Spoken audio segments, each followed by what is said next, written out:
I like this already. Awesome. Every time we do this, I get comments like, makes me want to drink. It's like, so I'm either causing bad habits or at least Supporting supporting. supporting bad habits, or supporting good habits anyway. Right. So As long as you keep it But within yeah, reason. Cheers, man. Nice to meet you also, by the way. yeah, nice to meet you, man. Yeah, thanks for having me. This is awesome. Of course. Thanks for coming on such short notice. I think we met literally A week ago? ago? No, not even a week ago. Was When it was that? Monday or Tuesday? It was Monday. Yeah, Monday. So It's Saturday. So Yeah. it's a week ago. crap. Oh my god, the week's flying by. Yeah. So Cool. This stuff bugs me to all get out. We just started doing the video and stuff. So like all the ins and outs I'm still very, very new to. oh, okay. And so it's just like all the learning. I'm very new to it all too. Oh, right? Yeah. How old are you? I don't want to say. Okay. Yeah, we're not I'm going to go there. 38. So it's like Well, not too far. I So came up in an era where this none of this shit. You know, we passed out flyers. You know, remember? no shit. Yeah. Put them up on poles and Yeah. had street teams that were Street team. yeah, street teams. But handing out flyers, putting them up on windows and stuff. I mean, I feel weird when I go to Vino's at our show and I put up posters and stuff. Right. And it's like, I know other bands do this too, but I feel weird. I should be. I think it's gonna come back. I think it's gonna come back Yeah, in it some should. form. I actually had an idea the other day to start doing. So you like top bill, whatever. Like if you're the headliner, however the billing goes, but put a little Yeah. QR code right next to every band name. So if somebody's really interested, if the flyer's catchy enough, Yeah. it's all about eye candy at first. Oh, yeah. Yeah. Color, whatever, design. Oh, because every camera and every smartphone now, Yeah. take you right to any link you decide. Spotify, Apple Music, whatever. Website. Oh, yeah. Facebook. Yeah. So, I don't know. I think it might. That's actually catching on because I can't remember where it was. It may have been a show I did in Oklahoma with this one artist. And she had one of these banners on the side, but at the very bottom she had QR codes. See? And it was Spotify QR code and then her virtual tip jar. Virtual tip jar? Yeah, Oh. QR code. And I was like, oh, shit, that's an awesome idea. That's a great idea. So I actually, I was sitting at a table waiting for my turn to go on stage, and I QR'd it, and I was like, oh, crap, that's awesome. It went straight to her Spotify account. Went straight to her tip jar. I'm like, yeah, I got an idea. That's a great. Yeah. Just had a merch table, too. Yeah, I think our banner will be behind the band, just one big QR code. Forget you name, go. whatever, it goes straight to our tip jar. Yeah. Imagine someone trying to take a photo and it just immediately just scans and goes to your website instead. They put it on Facebook, and then bam, QR code. Yeah. Trolling in real life. Or maybe the kick drum hit will be a QR code. There you go. Yeah. Hey, I mean, Ooh, I didn't think about that. it's not the worst idea. I'm going to take notes.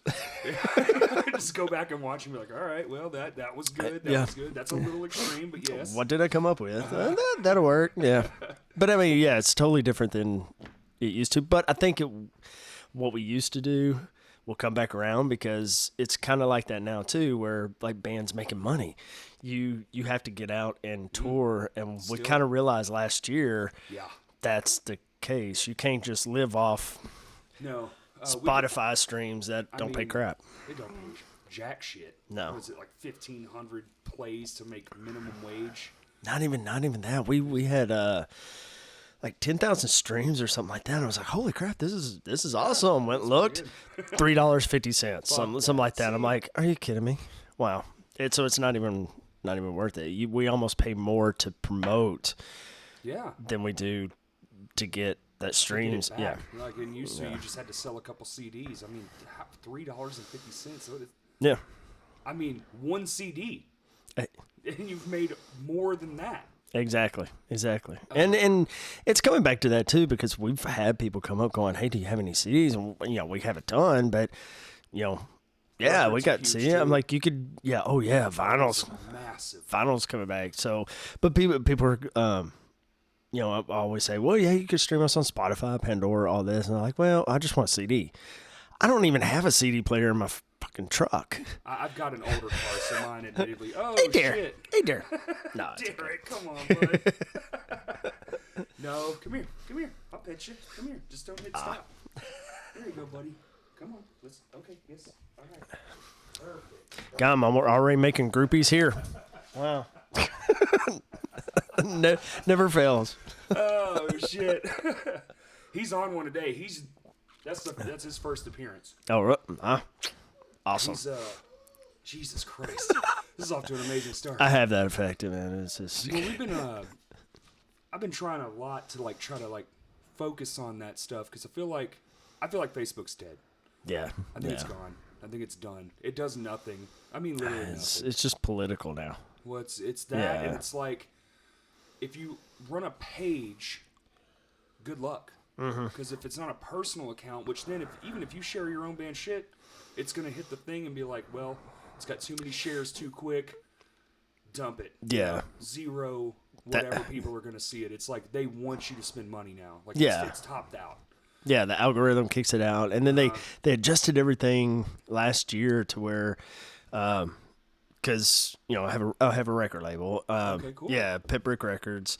It kind of stalled out because of COVID, but so the couple. A lot of them did. Yeah, and God, we'll talk about Rockfest that I had planned. I don't know if you knew about that, but yeah, it was like this whole big local band festival that I had planned for.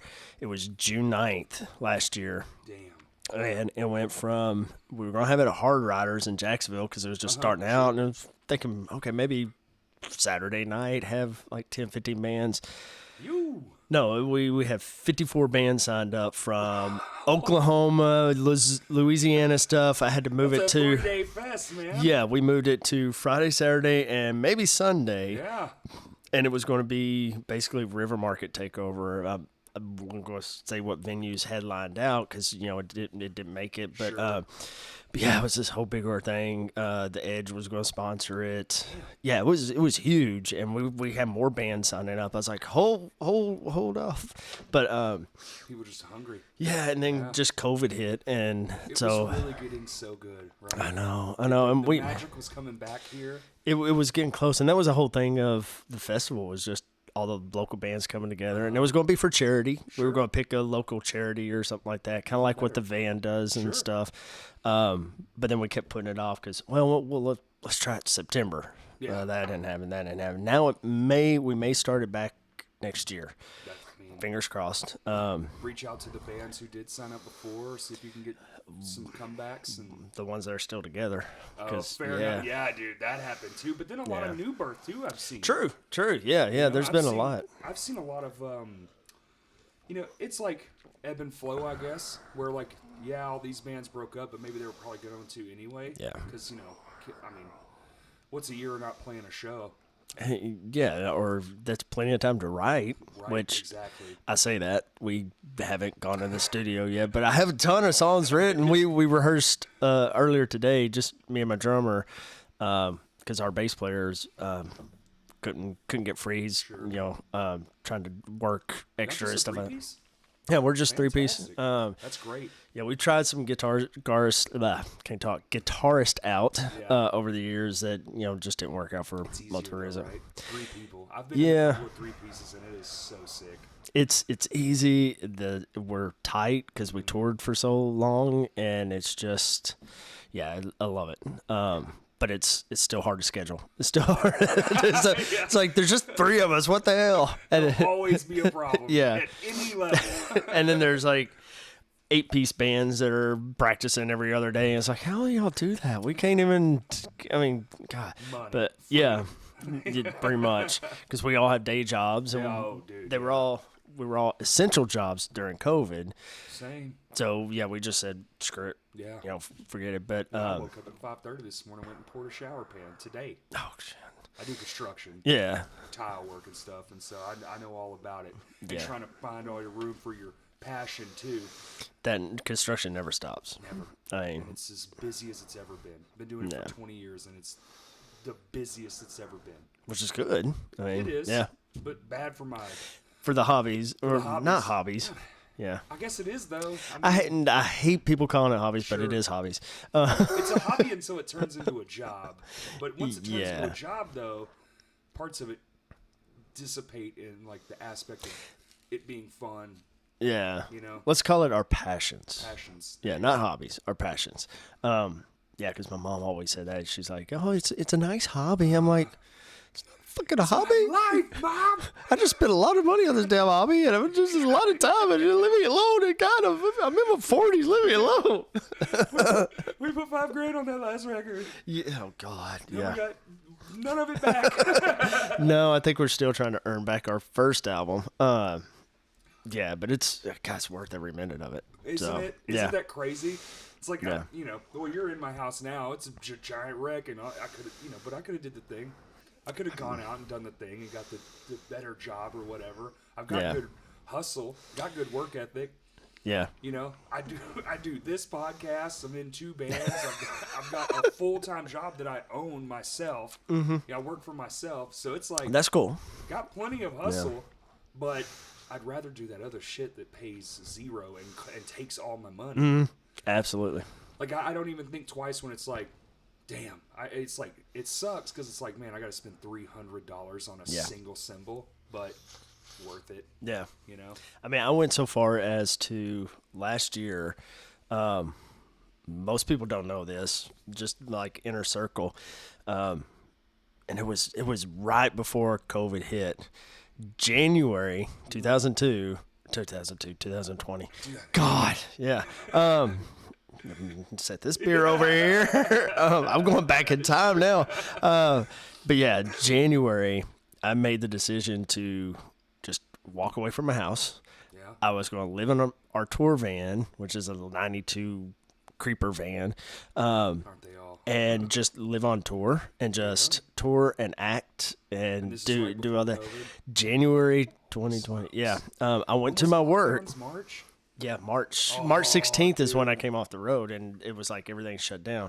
So I went to my work, which I was working for a PPE manufacturer distributor that sells the mask and stuff like that. I'm a EHS, environmental health and safety consultant. That pays for the guitar shit. But I went to them, and I was like, I was going to tell them, hey, look, I'm going on the road, and you guys just work me off the road because I traveled everywhere. And I was like, I'm giving you guys a year. I'm going to live on the road for a year, and then I'm done.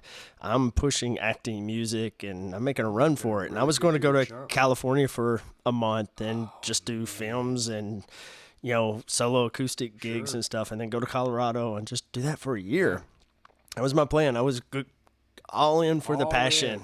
And screw the day job. I was going in on something that, okay, maybe I could get a burrito and gas to the next gig. Heart's full. Fuck that. Exactly. Bank account, and I was like, I figured it up. What do I need to get gas to the next gig, plus pay my phone bill, plus pay the websites and all that stuff? I was like, I could do this. A couple $100 a week. COVID. Like, fuck. So I think it was the universe going, yeah, okay, it sounds good in theory, but you're an idiot. You're a dumbass. What are you?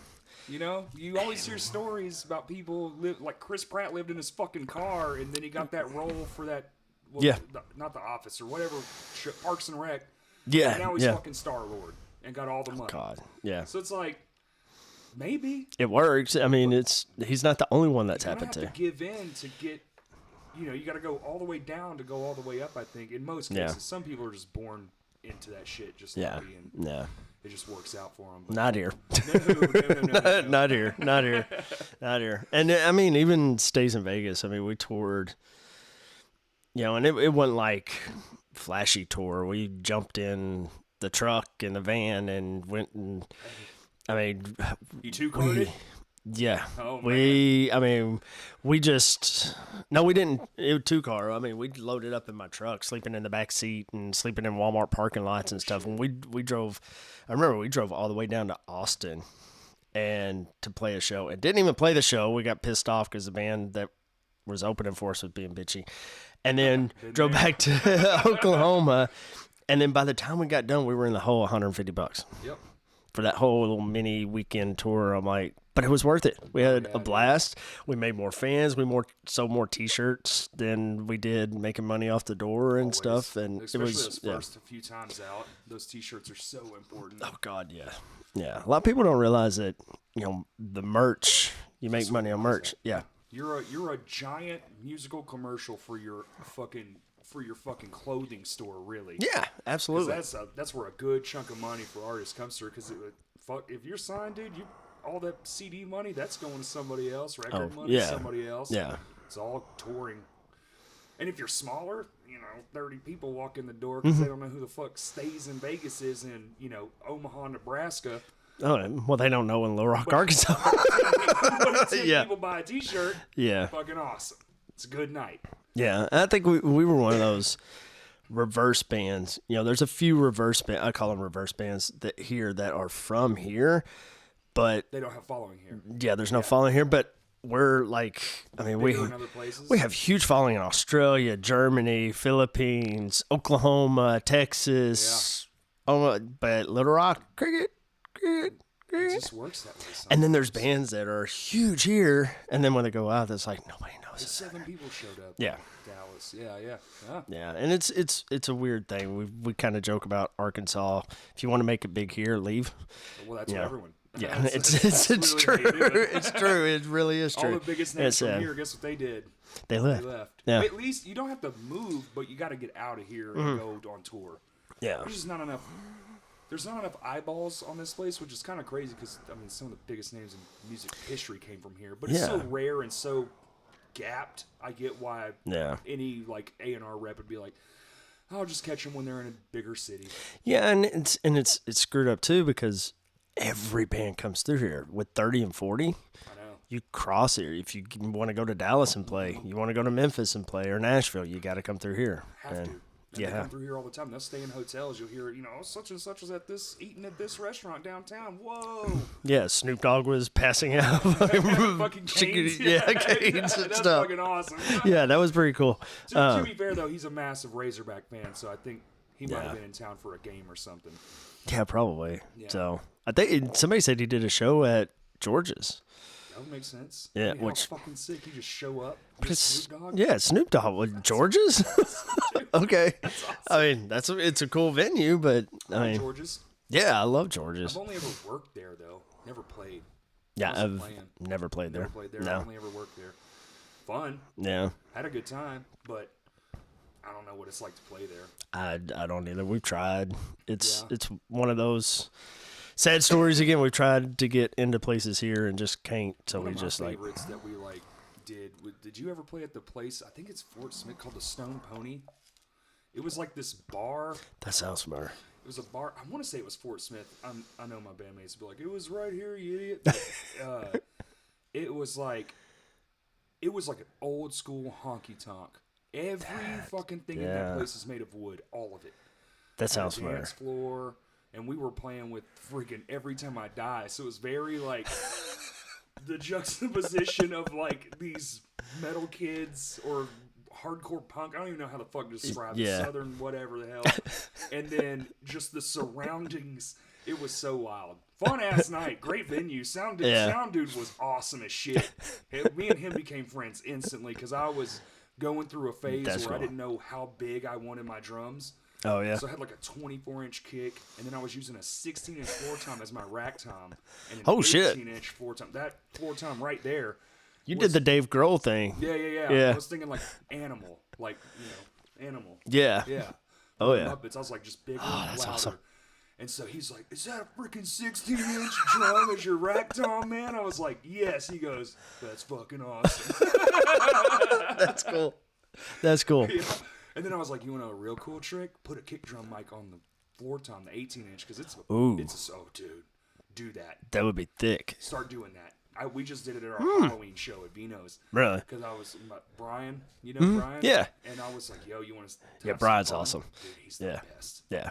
I swear, I've always said if we ever got any notoriety of any kind and got to tour, come on, bud. Oh, yeah.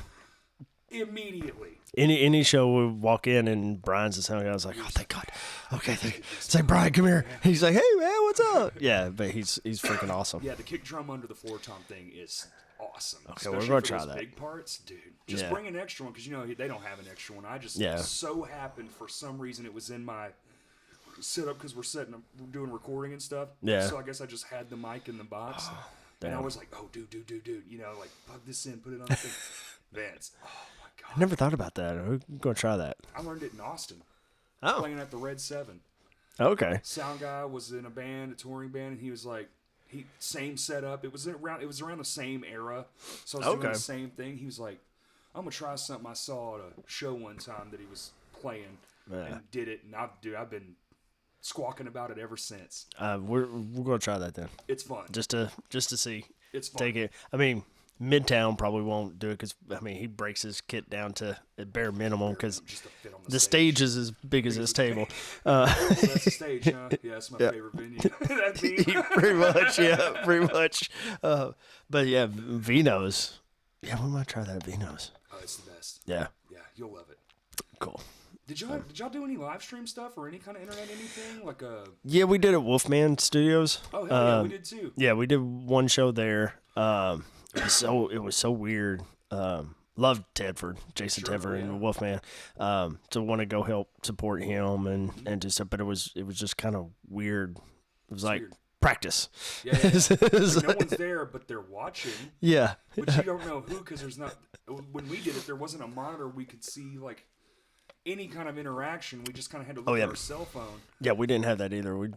So we were the same thing, and we were introducing a new guitarist that ended up not working out later on. But so you did it as a 4-piece? Yeah, we did it as a 4-piece, and tried some new songs. But halfway through, I forgot we were doing a live stream. I thought we were just like in the studio because we recorded there before. I was like, oh yeah, and then I said something. I can't remember what I said, and Glenn Powell, our drummer, he was like, "Dude, you're on." I was like, "Oh crap, yeah, I gotta watch it." I just forgot. Oh, dude, right before we started, our singer broke his tooth out of his head. Oh, literally, shit. as we were starting. He did like something, and the mic just came back and just rocked him right in the side of the mouth and took his whole molar out. And we're like cameras on. We're like, all right, we're good to go, you know, like, and we're just like, and he's in the hallway, just motherfucker, just. Oh shit! Was it like blood coming out, or? No, that's a punk show. Dude, he did it too. He composed himself, and there's nobody there to just like fuck it. I know, yeah, right? It's just look in the camera. Yeah. It's like a nice little reminder. Every time I see it, I'm like, oh yeah, that's some hardcore shit. Wow. And he did it. That dude is tough. I got to give it to him. He's played shows with all kinds of broke bones and comes hobbling in with a thing like our last 2 shows. He's had this giant knee brace on because he plays soccer and some dude. Shit! Side kicked him and tore his meniscus. Had to have surgery. That's crazy. Rehabilitation up there jumping around like an idiot. I mean, that's awesome though, you know, because there's so many bands and artists now that I got like a sore, I canceled the whole tour and stuff, and it's like what fucking no. Fuck? I mean, we've had, we toured. We went to play Mesa Music Festival, and left here and did like 4 dates. Mesa, like Arizona? Yeah, Mesa, Arizona. Yeah, we played 2 shows there, but we played 1, 2, 3, 4 shows on the way there. And our drummer, Glenn, had something wrong with his foot. I mean, it's like impacted and swollen and everything. It's like, dude, are you okay? He's like, it fucking hurts. Let's go. Yeah. So the whole trip playing all those shows is like, do we need to like get a hospital or cut it off or something? You know, slice it or something. But that's happened. We all were like insanely dehydrated one show. Well, we played 4 shows. We practiced. Yeah, it was 3 shows. We practiced and we played a vegan festival in Little Rock, which was the weirdest thing because we were all like, "Where's the steak?" That day, so we practiced that morning, played the vegan festival, and it was like summer. It was hot. Nobody had water. They all had like, there's beer everywhere, and then like tofu burritos. So we all didn't need much. Tofu, maybe. I mean, but like you eat a tofu burrito, and you're like, I need water. It's just thick. And then we went and played. I don't know if you ever heard of Crystal Chill. Crystal Chill? Yeah, it's out in Crystal Hill. I figured that's where it was, but no, I haven't. Yeah, it was. I mean, they haven't done it in a while, but it was just like out in the middle of the woods. Oh, I did. Okay. I played one. Okay, you did. Okay, cool. Shit, okay, I did. Yeah, I know that's what it was called. Yeah, it was Crystal Chill. Did you ever camp out there after the show? Okay, yeah. We did. So yeah, but we may have been this show. We played 2 or 3 times out there. But after that, we went and played Crystal Chill, and God, it was like nobody had water out there. Everybody had beer and pot. That's it. So we're like, oh, we're dehydrated. Just give me a beer. So we're like down in beer, and it was like 100 degrees. And by the time we played our set, which we like go hardcore, and we're all doused by this third song, we got done with our set. I remember Glenn like fell off the stage and was throwing up. Blake was passing out. I almost passed out on like during a song. I hit one high note and it went like, I was like, so scary. Oh shit. So yeah. After that we carry water everywhere we go. There you go. Sometimes you gotta bring your own shit. Yeah.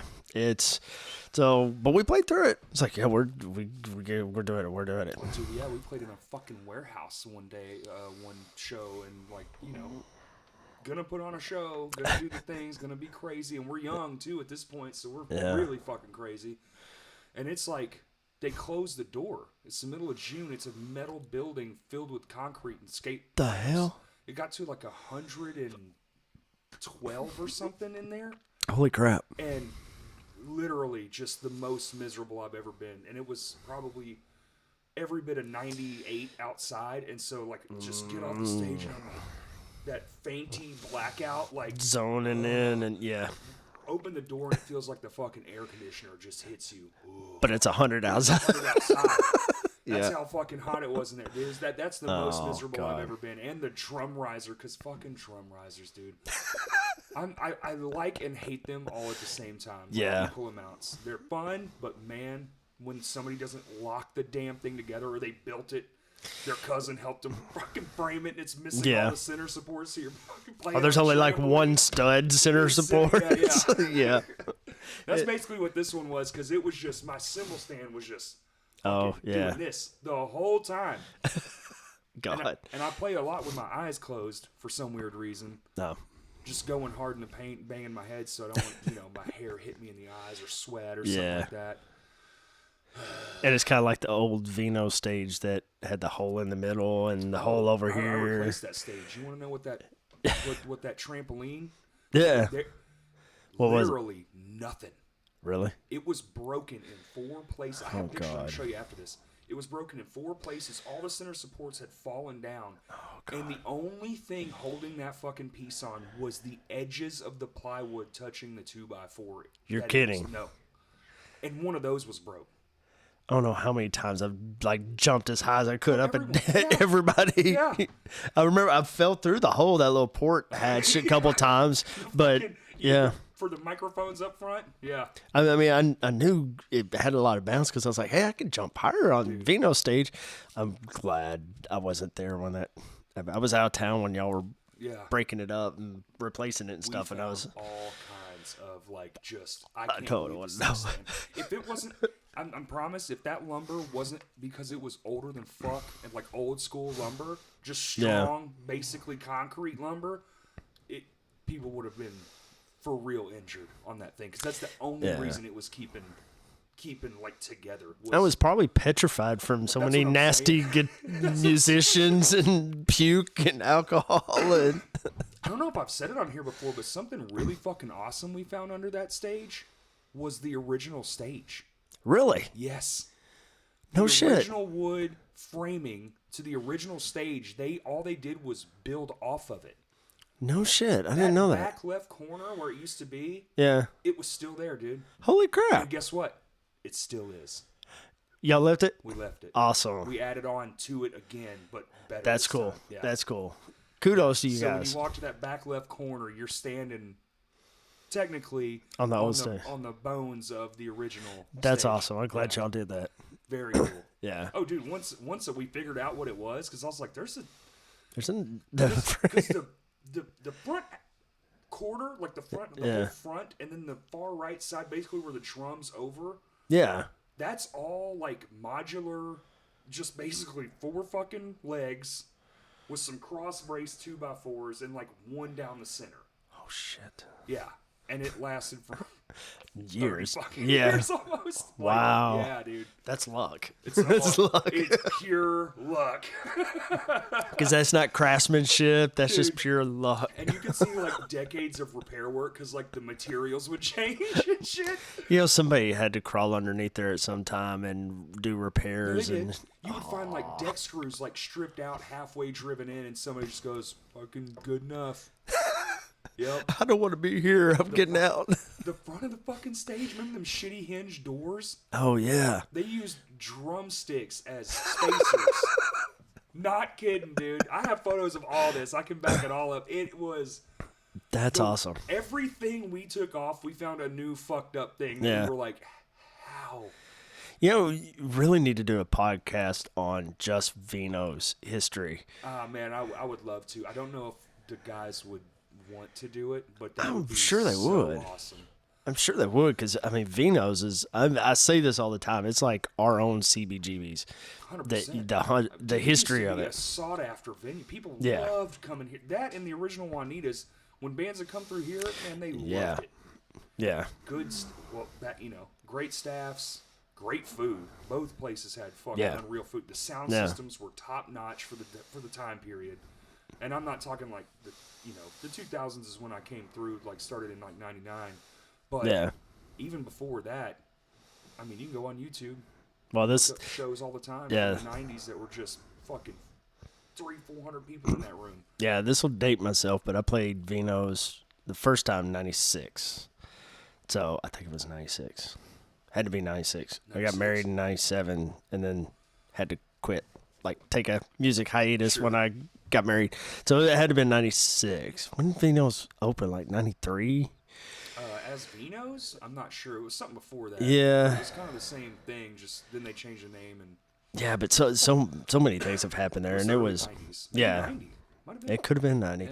But that was always my, like, you know, music wise, passion wise, I have these goals, and that was always I want to play Vino's again. I want Stays in Vegas to play Vino's, because we were a cover band when we first started. And how long have y'all been being a band? God, 2011. 2011? Yeah, that's when we started. Years. Yeah, 10 years. Yeah, Stays in Vegas. But we were a cover band. We were a 90s to now party band, cover band. Sure. And we were a 4-piece. So we did, it was pretty much, there was a guy I worked with that was a guitarist. He helped start Stays in Vegas with me. It's me and him. And he wanted me to originally play drums for him. I'm like, fuck no, I don't play drums on stage. I play in studio, but not on stage. But he's like, well, just let's start a band. I'm like, but I don't want to play Leonard Skinner, and I don't want to play freaking I'm not doing any of that. I was like, if we do it, I'll be in a cover band, because I've never been in a cover band before. I was always original. And I was like, I'll be in a cover band, but we got to do 90s to now. It's got to be grunge and alternative and stuff. Yeah. I'm not doing Luke Bryan to Leonard Skinner to the all over the map guys. The typical bands are around here, which are great. They're awesome, but I didn't want to be that. Yeah. So he agreed, and then that's what we did. Which nobody around here liked that. we would do like Kryptonite, 3 Doors Down and stuff, and then we'd throw in Nirvana, and then they would come up and say, play Sweet Home Alabama. I'm like, I just played Nirvana. No, I don't know. Read the room, dude. Exactly. But it's killer money. It's fucking awesome. Way more money than you'll ever make being an original band. No shit. For most people. Yeah, we played Cersei VFW on St. Patty's Day, and we made like $1,600. Jesus Christ! And that was just the door. That was Cersei VFW. Exactly, and there was 300 people there. I bet. Because it was just packed. Yeah, it was awesome. And then of course we played Vino's, and you get pizza and beer, and then you get the door. Yeah, but you get a percentage of the door. Yeah. But what I tell people is, like, a cover band, you stop, it's done. Yeah, it's done. If a band member leaves, you're done. Yeah. But original band, you're still writing, you're still recording, you still got stuff streaming and videos and all this, and you could hit it big and then get royalties and all this, and it's if you're lucky. Yeah, if you're lucky, or do a lot of fucking. If you're really lucky, get a license for a movie or video game or something like that, and then just say, That's great. Yeah. But some people, that's all they do. Yeah. I know a guy that he's like a fucking jingle guy. He wakes up in the morning, goes down in his basement. He just works and sells tunes for that was it DRM, digital rights music. Licensing for free stuff. Yeah. Just for people to just click and buy and. Hey, make money. It's cool. Yeah. He fucking pays his whole mortgage with it. Yeah. I'm like, I'm not that talented. No, I mean, Plus, I want to be on stage. That's it. Man, I could live on a stage. I've missed it. Oh yeah. And I realized just the few shows we did since COVID opened back up, I've lost my stage muscle. Yeah. Because we played Midtown. If you ever played Midtown. Oh my God, Midtown's awesome. For a stage junkie, Midtown's the place to play. But it's 1 a.m. to 4 a.m. Oh shit, no. It's worth it. It's worth it. We are too. I mean, we're all like, what the fuck? But the first show we played there, because I've gone there as just a fan after hours and stuff like that, and seen bands, and it's usually, it's not like touring bands or anything like that. It's locals and stuff like that. Sure. But they have some touring bands come through since COVID. Like DeFrance and stuff. They'll play there. But yeah, it's like from 1 to 2 in the morning. There's probably 30 people there. And it's like, okay, from 2 to 4 a.m. Because they got the 5 a.m. license. Freaking packed. And everybody's crazy. Yeah, down. But every venue bartender is there. Every venue waitress is there. So if you want to get into venues, and this is for other bands out there and stuff. That's pretty good. The bartenders and waitresses are the ones you want to play for because they're going back going, hey, dude, I saw a band last night. Yeah. Freaking awesome. They kicked ass. Everybody came in and stayed. And so now the booking agent's going, let me holler back. What kind of, it's like more like rock and roll, right? Y'all stuff? Yeah, it's, God, classifying yourself sucks. The crazy question everybody asks.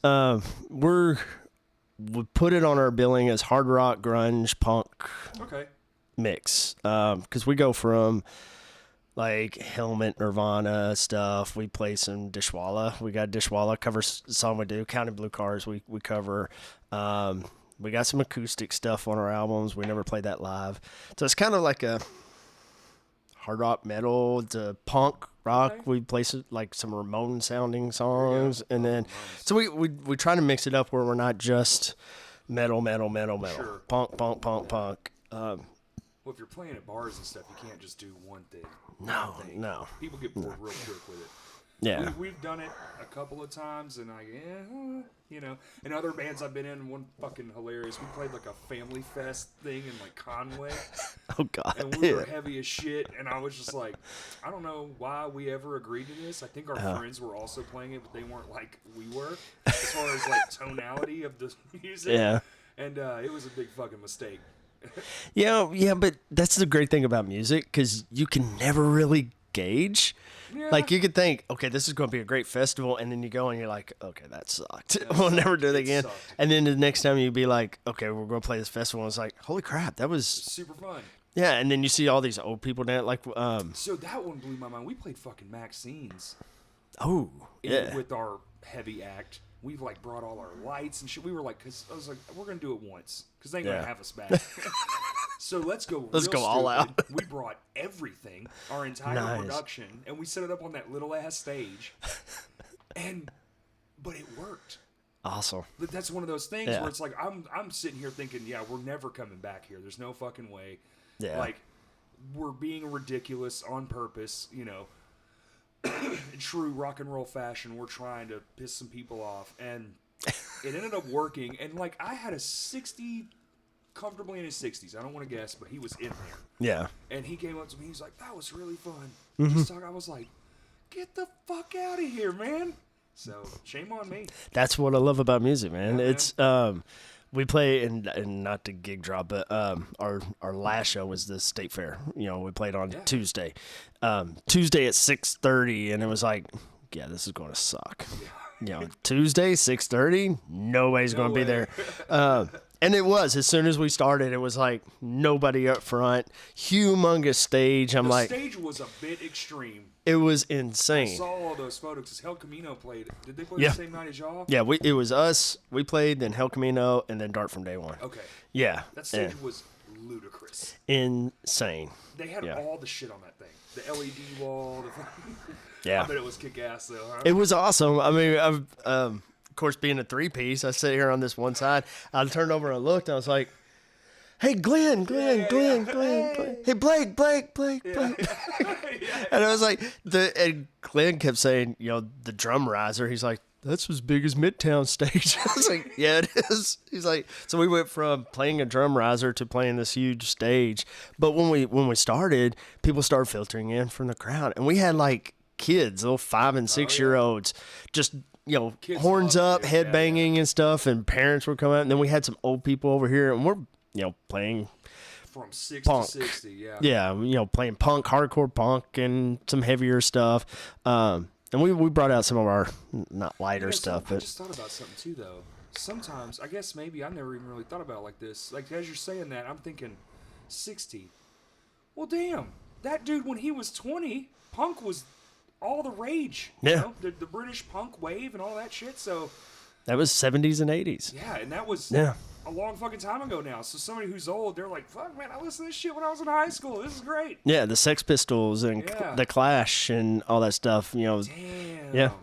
I just thought about it. I didn't think about that either, but it's like, that makes sense. And then their kids are fucking vibing on it too, because that shit's been around forever now at this point. And they're listening to it. Yeah. They hear it. I mean, my daughter, she forcibly listened to Nirvana and Bush and all them. Yeah, your parents' playlist is the first playlist, and either you grow up and you love it, or you're like, I can't fucking stand. If I hear one more fucking Led Zeppelin song, I'm gonna jump out a window. And then she got into Justin Bieber just out of defiance. I'm like, why? But at least I got her into liking like some Bob Marley and there you go. Yeah, so some classic rock. At least some classic. Yeah, she was into Michael Jackson and Bob Marley and stuff. Oh yeah. But now it's just all pop. Yeah, I don't know. Pop stuff. No, I'm not. I don't even. Not hip to it. I don't want to register. In my punk defiance, no, hell no. No. Like one of those guys is like, yeah, that song jams, but I won't say it out loud. Shh. Yeah, I'm all the time. I'm not gonna say my guilty pleasure band. So yeah. I mean, dude, my wife, she listens to all things, but mostly new things. Yeah. And I gotta say, man, there's some shit sometimes when I'm like, this is ass, and then sometimes she plays something right after that. I'm like, all right, this is fucking good. Yeah. You got when it's good, it's good. Yeah, there's some stuff out that's like, okay, that's really fucking Post good. Malone shit, I really fuck with that dude. Is hella talented. I couldn't stand him at first. Same. That's everything. Yeah. Though. Yeah, That's but everything. It wasn't until he did that live stream show with what's his face? The one where he was like the big LED wall behind him.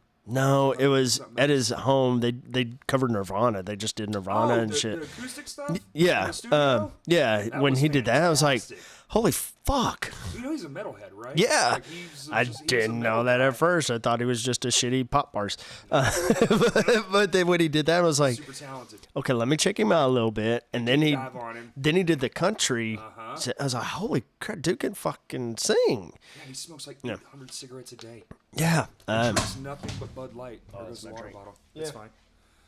And still just gets it out there. So I kind of did a double take and went, okay, I did the usual, well, fuck that, I ain't gonna, I'm rocker. Yeah. And then I'm like, okay, it rocks. I was just thinking that today. I was like, I don't listen to anything new. And then I was like, yes, the fuck you do. Yeah, I mean, I thought that too, because I listen to Lithium, on Sirius XM a lot, but I listen to like classic rock, and then Ozzy, there you go.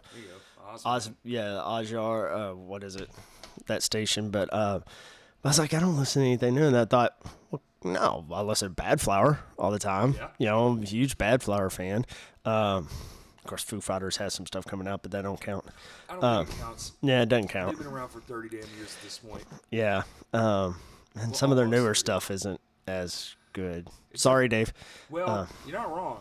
Yeah. I mean, my friend, he's a massive Foo Fighters fan. We were just having this, I swear to God, like 2 weeks ago, having this exact conversation where it's like, the last 2-3 records, man, there's some hits, but there's some big misses. Yeah. Usually, when you pop in a Foo Fighters CD, you're used to being like, damn, every song. Yeah. I love the Foo Fighters, but everything since Wasting Light. Wasting Light was fucking awesome. It was a good album. It kind of, it was comparable to like Color and the Shape. Yeah, Color and the Shape, and One by One, that kind of stuff.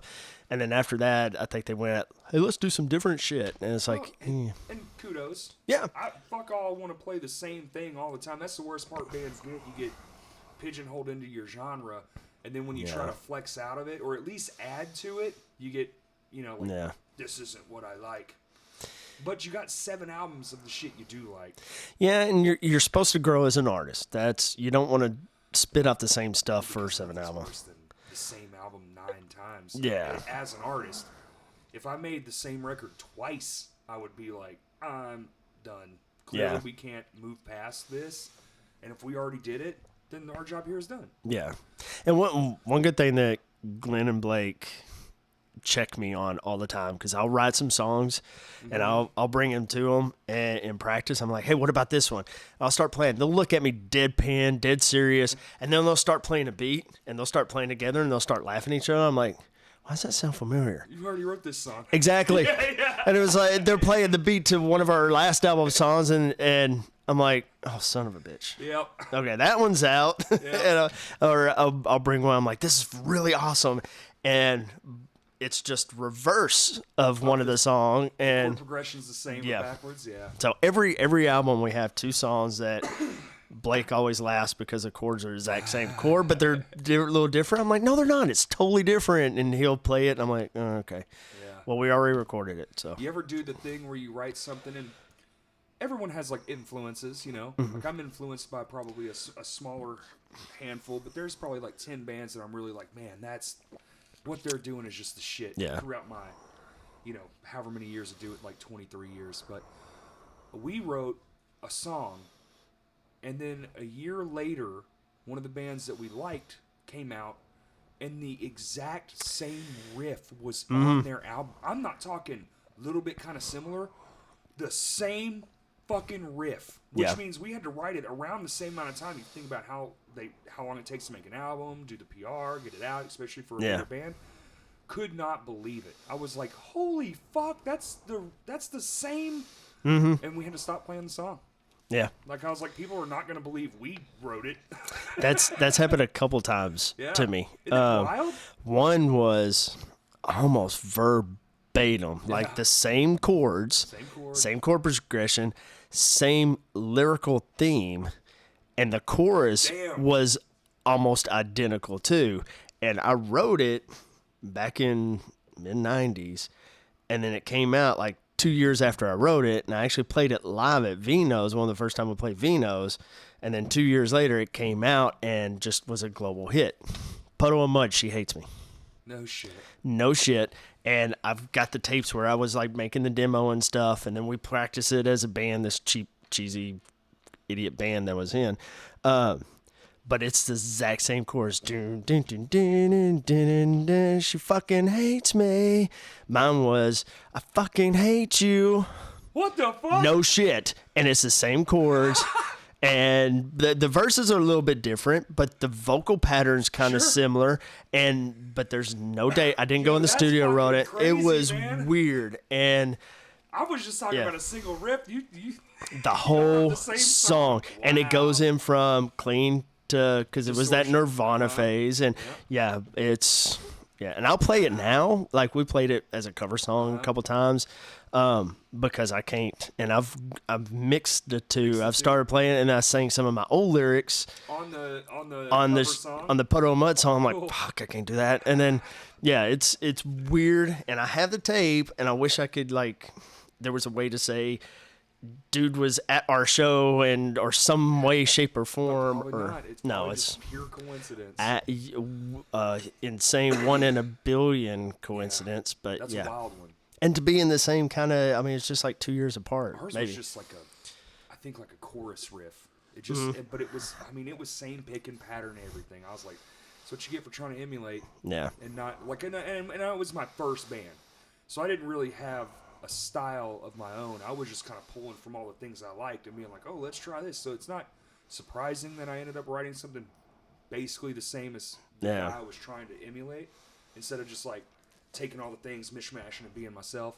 It takes a while to learn that shit, and I literally started playing guitar a year later, was in a band. So I had no business being in a band. Like, hell yeah, you did. Yeah, you did. Well, I'll show you some of them demos, bro. I had no business you probably sucked. No offense, but you had every business being in a band. All offense. Yeah. It was bad. But that's part of it. Look where you're at now. Yeah, that's true. So, it was definitely part of the journey. It was a laughable one. I mean, I'm still friends with two of the guys, and we have a good chuckles over it. That's awesome. Yeah. See, if you hadn't done that, you wouldn't be here making millions of pesos. That's right. Which is $25. Actually, this thing is much like my music career, costs me money. Yes. Amen. I actually was just writing in my notebook, like, you know, I like to write down like this, like, this is my goal, this is my thing, this is what I want to do. And so yeah, just to like try to level up bands and this. Like, move everything up, just even in just one notch. Yeah. I'll take a notch. Just like something coming through more frequently. Yeah. That's exactly what I do with music, talking about those goals where I want to play Vino's, I want to play here, I want to play the Metroplex, I want to open for a touring band. So it's those little things. The State Fair was one. I want to get to where we play the State Fair. There's nobody there, but fuck it, we did it. Hey, you know, all those things. I played a show in front of one fucking person one time. Amen. Played every fucking song, and they got the same show that if 10,000 would have been there. Oh, God, we went and it was a journalist for a local zine. She was the only person that showed up, and it did us good. She wrote a whole article. Exactly. About it. So I tell any band, artist, whatever, I'm like, if there's one person there, play, because you never know who that one person is. And they paid their money. Mm-hmm. They paid for the show. Yeah. It's not their fault. You can't bring a fucking audience. Mm-hmm. Yeah. Give them the damn show. Yeah, it was. Don't be pissed off about it. Learn. Yeah, I was listening to Sting had like an audio book. It was like a 1 hour thing, talking about the police and all this stuff, because I'm a huge police fan and Sting and stuff. But he was talking about when the police came here and played. They played some show in New York. It was a dive bar. Was it CBGB? No, it wasn't CBGB, but they just played CBGB for like the first time, and he said there was like 10 people there or something. Which but when it was first started. That was when CBGBs first started. Okay. And then they went and played in New York, and he said there was 4 people in the show. And they were all scattered out. So he's like, you know what? Fuck it. Let's go. And he's like, gathered the people and said, hey, could y'all sit up front and stuff? And he said they put on their full show. He ripped his shirt off, was sweating, they laid it all out on the stage. And then when they got done, all the people... Those 4 people were like, hey, that was great. Turned out one was a radio DJ out of New York City. Another one was a record label dude. Another one was a magazine dude. And that's what kickstarted them to... This is a bunch of industry heads just hanging out having a beer. Exactly. And then all of a sudden, stings in your fucking... And then turned them into the police. You know? So anytime we get to a show, we played... Tulsa, Oklahoma. We got up there, and it was a bar in Tulsa, and it was to the bar staff. Hell yeah. That was it. Nobody else was in it. It happened to be some feminist festival or something where Pink was playing, like, literally across the freeway. So we played a show in Nashville, the Country Music Awards. Oh, shit. Reba McEntire was also down the street. And then and there was some other like fair thing also down the street. And there were like 7 bands on this show. Yeah. And there might have been 8 people in that audience. More band people in the show. I'm pretty sure. I think there was 8 people paid. But these people, this was in 2009. And this is how far ahead of time these fucking guys were. They were live streaming it back then. Wow. On their website. Really? So we called all our friends. Can you believe? And now it's like the most common shit. I got all this shit up here. I can live stream right now from a moment's notice in 4K. They were doing it with a fucking. Remember the Sony Handyman? Yeah. It was one of those on Holy a crap. tripod from the hanging upside down from the ceiling. And we called everyone, yo, we're going to be on the internet, you know, like, Yeah. we're live. They're like, what? Do we have shit. 40 people tuned in? Damn. There was more people watching on this shitty website than was That's in the awesome. crowd. But hey, it's in 09. That's awesome. They were with it. They should have registered that or patented it. I mean, they just, I don't know. That was smart. Very smart. And now I think that's part of our talks is like, how can we do more of that? Maybe not, because like doing our live streaming was very, very difficult. It's not an easy process. It took a lot of time. Yeah. It's very, very like thought consuming. But how can you mold those two things together, at least even once a year, to make like a thing? Yeah.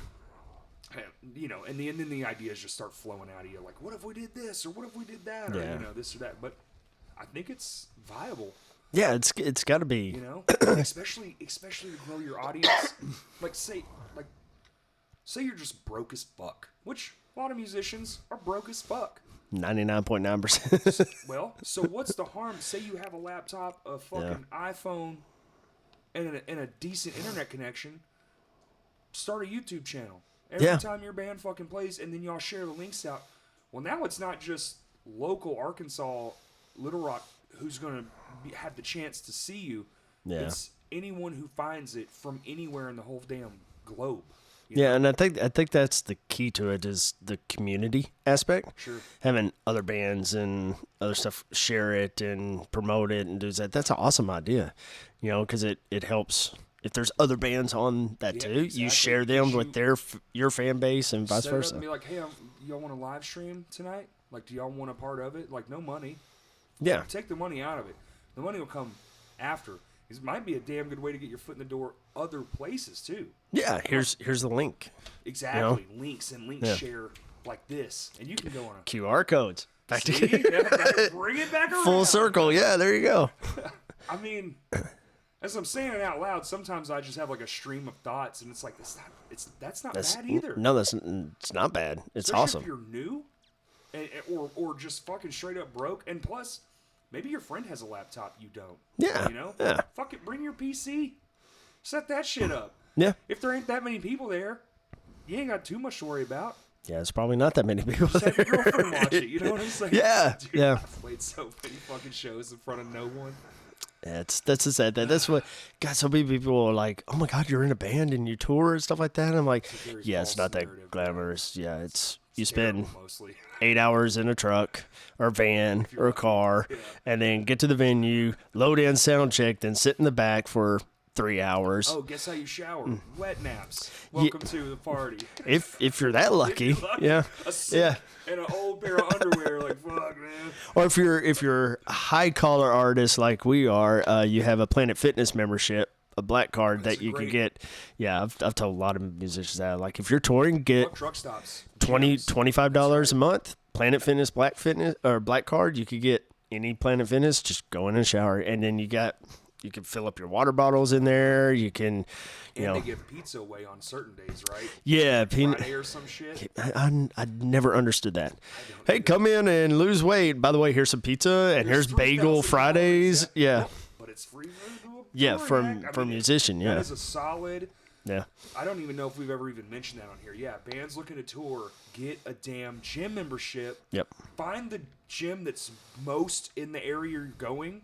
Like if it's Planet Fitness or 10 Fitness or whoever, Gold's, whoever it is, LA, just get a short-term membership, and there's Derek again. Dude, you are on one today. Shit. What's up? Well, he heard Planet Fitness and was like, I got to support. He's like, I'm fit. You can't have my beer. Yeah. Well, just stay right there and we'll be fine. But that's a great tip. I actually I haven't thought about that in a while because I haven't toured in a long time, but that's a great one. Yeah, it's little things like that. Planet Fitness. There's. Another one, a toaster. Oh. They plug in anywhere, and you can cook a lot of shit in a toaster. Yeah, you can. Yeah. Bread, hot dogs. That's a big one. Yeah. shove a fucking pack of hot dogs in a toaster, and you're all eating for $1.50. Coffee pot is a good one too, because you could cook ramen noodles, pasta, bunch of stuff in that. Learned those from hotel living for a while, getting snowed in hotels when I travel for the day job. But yeah, we did we made a I took a grill, gutted it and stuck an electric griddle in it. So it had the cage. We had pots, pans. We would go to Walmart every stop, get like spaghetti sauce is $1. There was like 7 of us, I think. So we're feeding a lot of fucking mouths. We're having to be real clever. But every venue's got a fucking outlet on the outside of it. Mm-hmm. Roll up. We pulled the grill out first, set it up. Somebody would run to the store. Bada bing, bada boom, dude. We're eating. Oh, I mean, just an extension cord. Run extension cord from the stage all the way out to the van. I think we ate out in Nashville, and that's because we were in Nashville. So like, when in Rome, do as the Romans do. So we were like, yeah, we're gonna fucking have fun in Nashville because we had a day off. And but other than that, I don't think we bought a single fast food meal. We saved a fortune just cooking food. Yeah, it's hot plate. If you book the right venues, find ones that offer you food too. That's great. That's great too. And then we always went up to the venue and said, "Hey, water. Give us as much water as you can," because they're like, "Oh yeah, water's free, but alcohol you only get 1 beer and stuff." And we're like, "No, can we get a couple buckets of water?" Yeah. And then 1 bucket goes to the truck. Yeah. 1 bucket to the stage, and then we got water for the way back. That or the next venue might not have it. Exactly, that too. Yeah, that's happened a few times. But yeah, and then learn Walmart parking lots. I mean, you can park at anywhere because there's a lot of RV parks or truck stops. Truck stops, but that shit gets dicey. Yeah, that gets dicey. Yeah. And then all of them are closed now. Yeah, and the truck stops, if you're not a truck, like a semi or something, they don't like you there. Yeah. But Walmart parking lots, that's why you see a lot of RVs and stuff in Walmart parking lot, and they support it. Yep. So they're not going to come out there and bug you. Nope. They'll let you sleep. It's kind of hard to get some curtains for your van if you can afford it. And some of them have security that run around the parking lots. Yeah. Some do. So I've slept in, doing solo tours, just pull in a Walmart, parked there, then went to the gym the next morning, showered, worked out stuff, and then rolled on. There's cheap, effective ways to do it. That's a good conversation. Mm-hmm. I should do a whole podcast on just that. Like tips and tricks for touring. Because there's a lot of them, man. They actually make a special toaster for hot dogs. You ever heard of a hot diggity dogger? No. It'll toast 2 That's a good buns. album name. It'll toast 2 buns and 2 hot dogs. Holy shit. All at the same time. I didn't know that. Just plunk, and then boom, you got 2 hot dogs. That's pretty cool. $20 on Amazon, man. I will check that out. I will check that out because I'm still going to build the van to do solo tour. Still planning on it? Yeah, I'm probably not because now I quit my other day job that was traveling around, which kind of going back to supporting the passion. I did that travel job because I could do music and acting anytime I wanted. Wife and kids though? No. Oh, no, I mean, my daughter's older and out on her own and stuff like that. So now I'm divorced and, the typical musician thing. Yeah. Fucking rock on, dude. Exactly. Yeah. So I was like, fuck, why do I have a house here? It was basically, because I was on the road 20, 25 days a month. Already anyway? Yeah, that was my day job. I would leave, fly out on a Monday. Sure. And then I would go, because I went to companies and did OSHA, EPA training and stuff like that. I was a safety guy. Yeah. But I would help consult them. So I'd fly out Monday morning, then I would teach or consult Tuesday, Wednesday, Thursday, Friday, and I'd bounce around. I'd fly to Philly and then Boston and then here. Fly home Friday afternoon or, Friday morning, load up the van and stuff, and then we would do tours all weekend. We would Friday, Saturday, drive home Sunday, and then sometimes I'd fly out Sunday night or Monday morning and then gone. So I would come home, I would have tour bag, day job bag, and I would just switch out bags.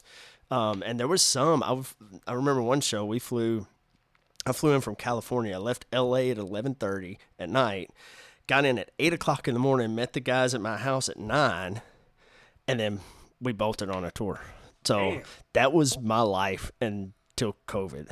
And then when COVID hit, I see stopped. why you were trying to just go do one. Holy Yeah. shit. And that didn't include the acting. So I had like acting gigs that in between band I've always stuff. said if I didn't do music, I'd do acting. Oh yeah, and it was mostly like background bit parts, stuff like that. But still fun. yeah, Travel Channel shit and but yeah, so all that would mix in, and then COVID, I didn't travel at all. No music, no acting, no nothing. Sit right here. So I quit the day job. Now work for a hospital, but they're cool about music and stuff too. But I haven't. Nice. I don't know if I'll go back to full time touring like I was thinking about. Yeah, where it's just We'll always see. on. Yeah. Well, if you could find a job where it's like, oh, you're sending me to Philly, cool. And then you just start Googling venues in Philly. That's exactly what I did. And then at night, like, yeah, I taught. Now I'm going to fucking busk. Even busking, shit. Yeah. It's pretty lucrative in some cities. Yeah.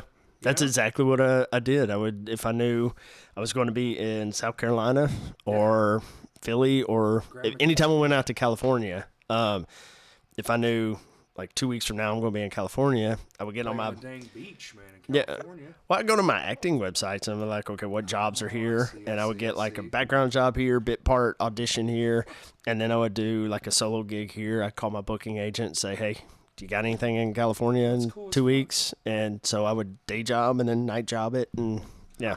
So it worked out, but I learned all those little tips and tricks of, because a day job paid per diem. Night job didn't pay crap. No. so I like craft services on the acting gig. I would like load up. There you go. And then take all that back. All these bagels are free, right? All right, sick. You gonna need some more bagels. Oh yeah. There was some of the films was like we had like prime rib and stuff. I'm like, so this is free, right? Yeah. They're like, yeah. I'm like, sick. Sweet. So I'm at the hotel later going. Believe it or not, I'm on a 10,000 calorie a day diet. Yeah, it's a health I'm thing. trying to get shredded. It's for a roll. You understand? I didn't think about that. Yeah, I'm trying to bulk up for a roll. Yeah. I'm in the next Van Dam hit. Yeah, it's my Van. Damn. Yeah. Man, right? Shit. Damn. Hey, whatever works. But that would be a cool podcast. Doing one on. That's a great one. That's a tour great tips and yeah. Because there's a lot of shit you can do, and people tell me little tidbits, and you gather knowledge. I've worked a ton of shows. I've worked with 1,000 touring bands. Yeah. And you see shit. I mean, I've seen shit as crazy as like they have a fucking kitchen for real. Like they cook all their own food for like a whole tour. Oh shit. Yeah, like a chef, everything. Pulls up, a semi turns into a full-blown kitchen, and you go load a 15-passenger van full of groceries, and they're just cooking all day long. Holy crap. Yeah, that's awesome. Now, can we tour with that? If you're a Treyu, yes. Oh, that makes sense. Wow, damn. It was pretty cool. And the food was awesome. I bet. The chef was really good. Oh, my God. But the semi was even cooler. It was my favorite part of the whole damn show. God. I even if we were like some big, huge band like that, I don't think we would ever. I don't know. I couldn't imagine having like a chef touring behind. I'd still want. Y'all have pizza? You got like Little Caesars anywhere nearby? Can you get like 2 of those? Do we get free pizza with this venue? You're getting $10,000 a show. Like, yeah, but is there free pizza? Yeah, dude. There's free pizza. Okay. Yes, we'll do it. Awesome. Dude. I mean, we're not even when we. Some of those shows that would have green rooms and stuff like that, we never hung out in the green room. Shocking. I mean, the green room still shocks me. Like, I know. What? And there's some there's bands that's all they do. They go straight to the green room and then they stay there, and then they come out on stage and go. And I'm like, we never even go check out the green room. We're up front going, yeah, awesome. We didn't stay and like be like rock stars, but we did get a green room on tour once, and they had Wi-Fi in every room. Holy crap. Dude, it was so awesome because you've been days without it at this point, Oh, God, yeah. And you're trying to and we had one of those old school GPSs where you had to pre-do all the shit. So you're going in, updating everything. So we're like going in, like fixing them. We're like, oh, this is amazing. We're like, oh, my laptop. Yeah, that's different. That's a necessity. Well, and at the time, it was so rare. Wi-Fi, fucking hell. Now it's like, it's just in the sky. Just grab some of it. It's free. Yeah. Get the kitchen Wi-Fi. We're over here on the stage Wi-Fi. And then you got the sound booth Wi-Fi. It's like, what? Yeah, everything's on Wi-Fi, dude. We got to have enough to power this whole bitch. The password, sound guy Rick is an ass. Yeah. All caps. But yeah, with own fucking fucking it was truly trippy to be in your own room. We were like, man, this is weird. Yeah. This is what everyone does all the time. Like they're just alone, man. So we were in there for a little bit, updated our shit. That's different. And then went out and like was mingling, and because COVID really shined a light on how much I actually like being social. Yeah, it's weird. I got really like just kind of like drained all the time. Just like, man, fuck, I want to go do something. But then you're like, well, I can't call people, and people hate talking on the fucking phones. It's like, just play video games or watch Netflix. And I fucking hate this. I never turn that thing on. Bought a big ass television. Never fucking use it. Oh, mine's burned out. I do this stuff. I like a computer, teach myself new tricks. Like I stay on my phone, like watching YouTube tutorials and shit. I'm trying to like I was talking about leveling up. So I'm trying to learn all the things about all this new stuff, and not just for my podcast, but that if I learn it for this, my band's benefit from it. Like all that stuff. Man, this shit's just as expensive. It's more expensive. I've over COVID, I decided. Looking into it. Yeah, I started because we rehearse in my basement, and it's just a rehearsal space. But I was like, you know what? I'll make a home studio. Yeah. I downloaded Logic. I got, started buying some of the stuff. I'm realizing I'm putting more money into because we were just going to use it as a demo, not like we were going to just to hear it back. And then like work on some solo stuff. So when we went to, because we're a hardcore Wolfman studio, Tedford. Sure. So when we go to his studio, I'm not spending 2 days trying to figure out a lead part and listen to Jason just every time I try. And they go, no, that was okay. I'm like, no, tell me the truth. Yeah, it sucked. But anyway, so we can like work that out and hash out songs. But man, I'm chucking more money into it. It's like, well, this mic's okay. Let me get this mic, because then it's hardcore in your head. And you're like this is what we're talking about now. Yeah, it's good enough. It's a fucking podcast. But it could be a little better. A little more, I notice on these podcasts where these people make $300,000 an episode, that's a little more round sounding on the low end of the book. And then you get, well, what are they? And then you look at it, and you're like, oh shit, okay, so $400 for the mic, then you gotta have $100 cloud lifter, and then all this shit, and you're like, okay, so for 4 people, it's $2,000. Yeah. Talking to fucking microphones. Yeah, just to have a conversation. $4,000 to have a conversation. It's like, crap. And we're looking at the same thing. It's going to be like $4 or $5,000 just to record a demo that we used to do on that. Yeah, just sit in the middle of a fucking room and hope for the best. But I want to add a tom here. So, well, that 2-channel thing won't work, so I need a 64-channel. Now I gotta get 2 interfaces, and they're $1,000 a piece now. And then I need a preamp for that mic, and then this one needs a preamp. Yeah, this SM57 isn't enough. Let me get a Newman.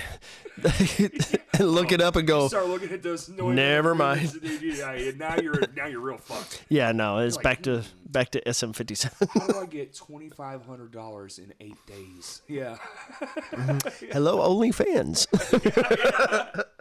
Crap, I'm in the hole. Want to see my butthole? I think they do. And you just start lying to yourself and shit. Yeah. Dude, I've been through all. And then my account's in the negative. I didn't make any money. I've spent money. All my money. Because I needed at least a couple likes, so I paid myself for likes. Shit. Yeah. Light bills do. Fuck, man. Yeah, not that I did that, by the way, but.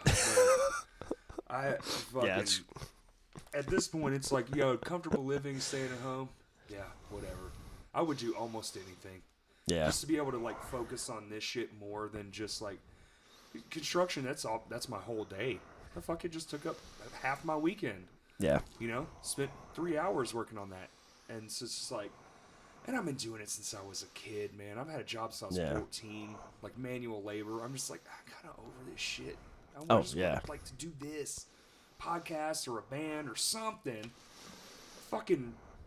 Intern at a radio station that doesn't exist anymore. Oh God, They're just apartment building. They're this now. Yeah. But they have a antenna on their roof. Yeah. It sucks. Yeah. Yeah. It's all different. I know. Adjust, adapt, figure out new ways of doing things. I stayed by humbug long enough to not give up, and then to be like, all right, it's just different. You just got to figure it out now. That's where where this podcast came from. Oh, really? Like, yeah. It was just like, all right, we're going to just start. Just do something. Just figure it out. Yeah. And it's been cool. It's been fun. Learned a lot of shit. I bet. And you got to listen to the kids, because guess what? They know all this shit. No, whatever. They do. No, whatever. They tell me everything. Fuck them. Like, hey, you want more than 100 people coming to your show? Yes. Well, here's how we do it. And you're like, fuck, damn, it works. All right, well, let me try. And then you're like, fuck, it does work. They're not, I mean, they're crazy because they're kids. I was crazy as fuck. The fact I'm alive is kind of awesome. Yeah.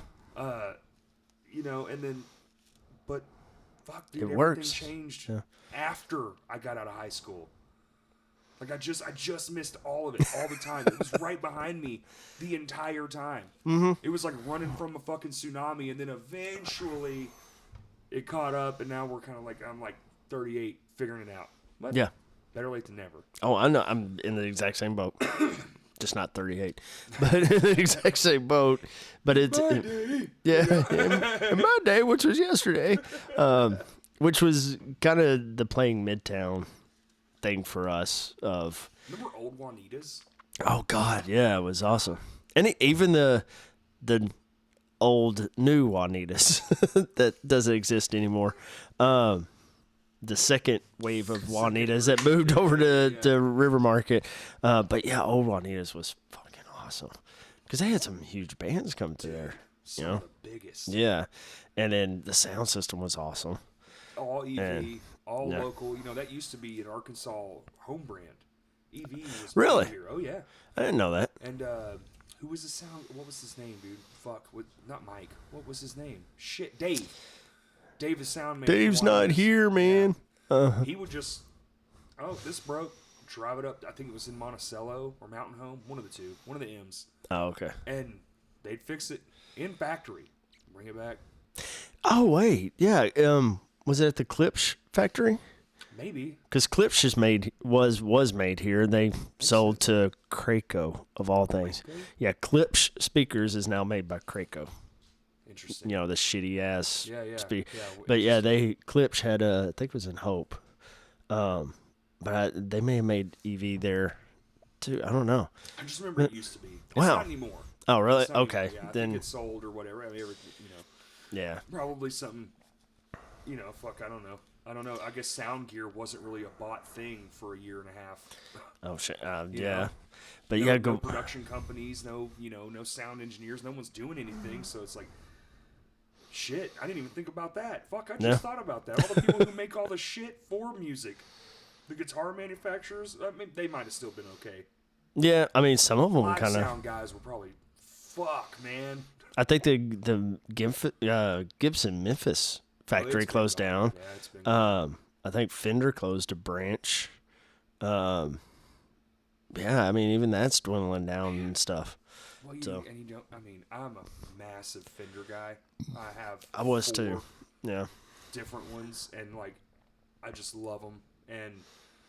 But you kind of don't need those kinds of guitar companies anymore. You can go to a guy. Literally, we have Fry Guitars here. Yeah. And they make dope ass guitars. And I'm sure if you called them, they could make you something that would fit more your necessity. Mm-hmm. And it's awesome. And it plays just as good as any Fender or Gibson could ever play. And it's locally sourced, cool ass people. They'll talk to you. I can't get on the phone with Leo fucking Fender. Well, he's dead, but still. If you did, I mean. Get on the ghost phone with Leo Fender, I'm going to seance Leo Fender tonight. Oh, Leo, come to us. Please tell me about this single coil pickup. Why? What was the point? Dumbass. Why don't you make more humbucker variations? Wow. I have my Nashville telly. That thing's a shit. But I did put Hot Rails in it. Oh, really? Yeah, I completely fucked the value. Because I bought the original one. The original line, yeah. When they did the first run of them. I don't know that. I just bought it because I liked it, but I didn't know. Yeah. Turns out it was the first run. And changed it up, rewired it so the 5-way switch worked in reverse. Oh, wow. Yeah. Because as I was playing it, I kept hitting it for the thing I needed, so I just turned the damn thing around. Yeah. And, that makes sense. So I did, and I stole vintage knobs off a vintage guitar and put them on there. So like the value of it's completely shot to hell. But whatever. It's still, yeah. I had a first run Jag Sting when they first came out. Hell yeah. Like the first ones that in the dropped. 90s? Yeah, and pawned it. I needed electric bill or something like that and pawned it. Always the first shit we get rid of. I've had so much shit that's worth so much money now, and I'm just yeah. I'm a fucking idiot. Yep, I had a American Strat. I did the same thing. I think I needed a driveway port or something, and I was like, I don't need this guitar. I'm not doing anything. And then, now... Fuck a driveway. I was married and had to do that shit at the time. Now, oh, hell no. Need electric bill? I don't need lights. You know what? I have an acoustic over here. What do I need electric for? That's it. Yeah. I'm gonna keep the Fender. I was hardcore Fender too. I still am. I love Fender, but now I'm Ibanez. Kind of all over the place, or Ibanez. Semi hollow body, the Art Core. Oh yeah, I got one right there. Oh, sweet. Okay, yeah. That I just because I've always had Strats. Sound good too. Fucking yeah, on a 4x12. I mean, just amazing. So I got an Art Core ES53 or something. Its way back. I know it was weird. Shit, then awesome. Then shit to get in, and then now they're back. Yeah, it's like, now they're back. Damn, y'all did it. Yeah. And they're kind of a small company. I thought they were huge. Really? Yeah, I thought they were huge, but they have a facility in Pennsylvania, Bensalem, Pennsylvania, and then one more facility somewhere else, and that's it. Japan. Well, they have a lot of Japan-made Ibanez. I think it maybe it is Japan. One of the cheaper ones is Japan. Yeah, I think, but I think they have one more American facility. I think it may be in California. Pennsylvania. But Pennsylvania, Bensalem, Pennsylvania is their headquarters. Okay. Because the company I work for, the safety company, was. I'm trying to remember the back of the necks, the names I've seen. Yeah. And I can't remember what they do at the Pennsylvania, but I was hardcore Fender, only Fender. That's all I touch. And I go to Guitar Center and I always grab this one Art Core. I'm like, God, it looks cool. It sounds cool. I play a little bit and I put it back. And then I go back and I play it again. I'm like, fuck, no. For like 2 years. And finally one day I pulled the trigger and it's like a $399 guitar. Yeah. It sounds amazing. I've recorded. Don't have to cost $2,000 anymore. No, I have a Jazzmaster that I pick them. I'll play clean and stuff like that. Anytime we're working on new songs or go in the studio, I'll play on that. And all that, everybody's like, grab your black guitar, which is the Art Core Ibanez. They're like, no, just grab the black guitar again. And I'll grab my $399 black guitar, and then bam, that's what's on every album. I'll do leads and stuff. I'll grab like a Telly or something like that. Sure. But yeah, it's just. Isn't that wild? And then I got a second one as a backup, like a green. I think it's an AS73, and I don't even play it. Ibanez? Yeah, it's Ibanez. It's the same thing. It's a semi-hollow body, but I don't even play it. I'll grab it for one song, and I'll put it back, and I'll grab my black one again. So it's like it's comfortable. You find one guitar that it's the sound and everything you like, and mine is it's the solid body Telly they came out with a couple years back. The one that's like neck through. It's just like a solid piece of wood. Yeah. Humbucker. It's very experimental for a Telecaster. It's more of like a rock guitar, like for like heavy. Yeah. And dude, I love it. I absolutely love it. I went and I put Fishman influences in it, and I can't. Every time I pick up a guitar, I'm just like, and then I just grab that one. That one's my favorite. Yeah, you just have your comfortable thing. My fingers fit in the frets perfect. I don't miss as much with like other guitars, and I don't know much about frets. I've been playing guitar for so long. I should know way more about what's like medium and jumbo, but I'm like, I don't know shit about the big anything. Ones, I just like the spacing to be more than this because I got these mitts. I don't even know. I have bass players come up and say, what phrasing and tuning and scale was that? And I'm like, huh? 7. Yeah. See you tomorrow. Yeah, that was in a Mixoldorian fellatio range. I know jack shit about anything music. Yeah, just play it. I don't know. But yeah, that black guitar. Speaking Ugga Duggas. Ugga Dugga. Yeah, that's a good one. The one Ugga, two Dugga. booming a tap. Oh, hell yeah. We speak the same language, man. My drummer Glenn right now is going, oh, God, stop. Yeah, that black guitar, I just took it to Renown Music. Renown. Yeah. Oh, they're the shit. It was the first time I went in there, and first time I set it up ever. And our shows, I'll bend the neck every show, and I've had guitarists come up going, dude, you're going to break it. I'm like, I fucking know, but it's just the last song every show. And but I finally broke. No, not the truss rod, the plug-in. See, I don't even know input jack. Yeah. See, I don't even know that. Which really, it's an output jack, but I snapped it and broke some of the wood and stuff. So I was like, fuck it, I'll take it up there. And was having them fix that and just restring it. I was like, go ahead and set it up. I mean, I haven't had it. And that's what he said. He's like, do you like the action like this? I was like, yeah, that's pretty set. And he looked at the neck and he goes, have you been bending this? I was like, yeah, a little bit. He's like, a lot? I was like every show? He's like, how many shows? I'm thinking, hundreds? At this point, yeah. So he put the bar on there, and I swear it was a good... I mean, it was bad, half inch. Damn, yeah, put that long scale. Yeah, he's like, I mean, we can fix this, but it's going to change the action. I was like, whatever you want. No, that was like 2 weeks ago. And he's like, yeah, we'll probably be like, I took it on Friday, and he's like, yeah, probably be Tuesday. I was like, well, take your time. Cool about that they're probably like looking at it going, he fucked this guitar. They probably like have the neck set in a fucking vise so it will straighten back out so they get a new truss rod down. Got a whole like steam machine steaming it going. It can't be fixed, Captain. Clamps just like holding everything together like this. Come on, baby. Yeah. They have a buddy of mine works there, and they have a fucking rock and roll program for children. Yeah, I saw that or read about it. I just want to say that's the coolest fucking... It's like... That's freaking awesome. School of Rock, but in real life. If you have a kid who wants to get into music or something, like he sent me some tapes of their very first time playing together, and I was just like, dude, I had just the biggest smile, because it's like, that's how you influence kids to get in, or help kids who just can't, they have gear they can play. Well, fucking sick, dude. Yeah, to kind of take it back full circle, what we started this on, that shot when I walked in, because I follow him on Facebook and stuff, and so when I knew I needed my guitar worked on, I was like, well, I want to go somewhere local, support and stuff, not go to the place we won't speak of on name, the corporate place, but which is good too. Not saying anything bad, but when I walked in, I was like, this reminds me of the old school music shops and guitar shops and stuff.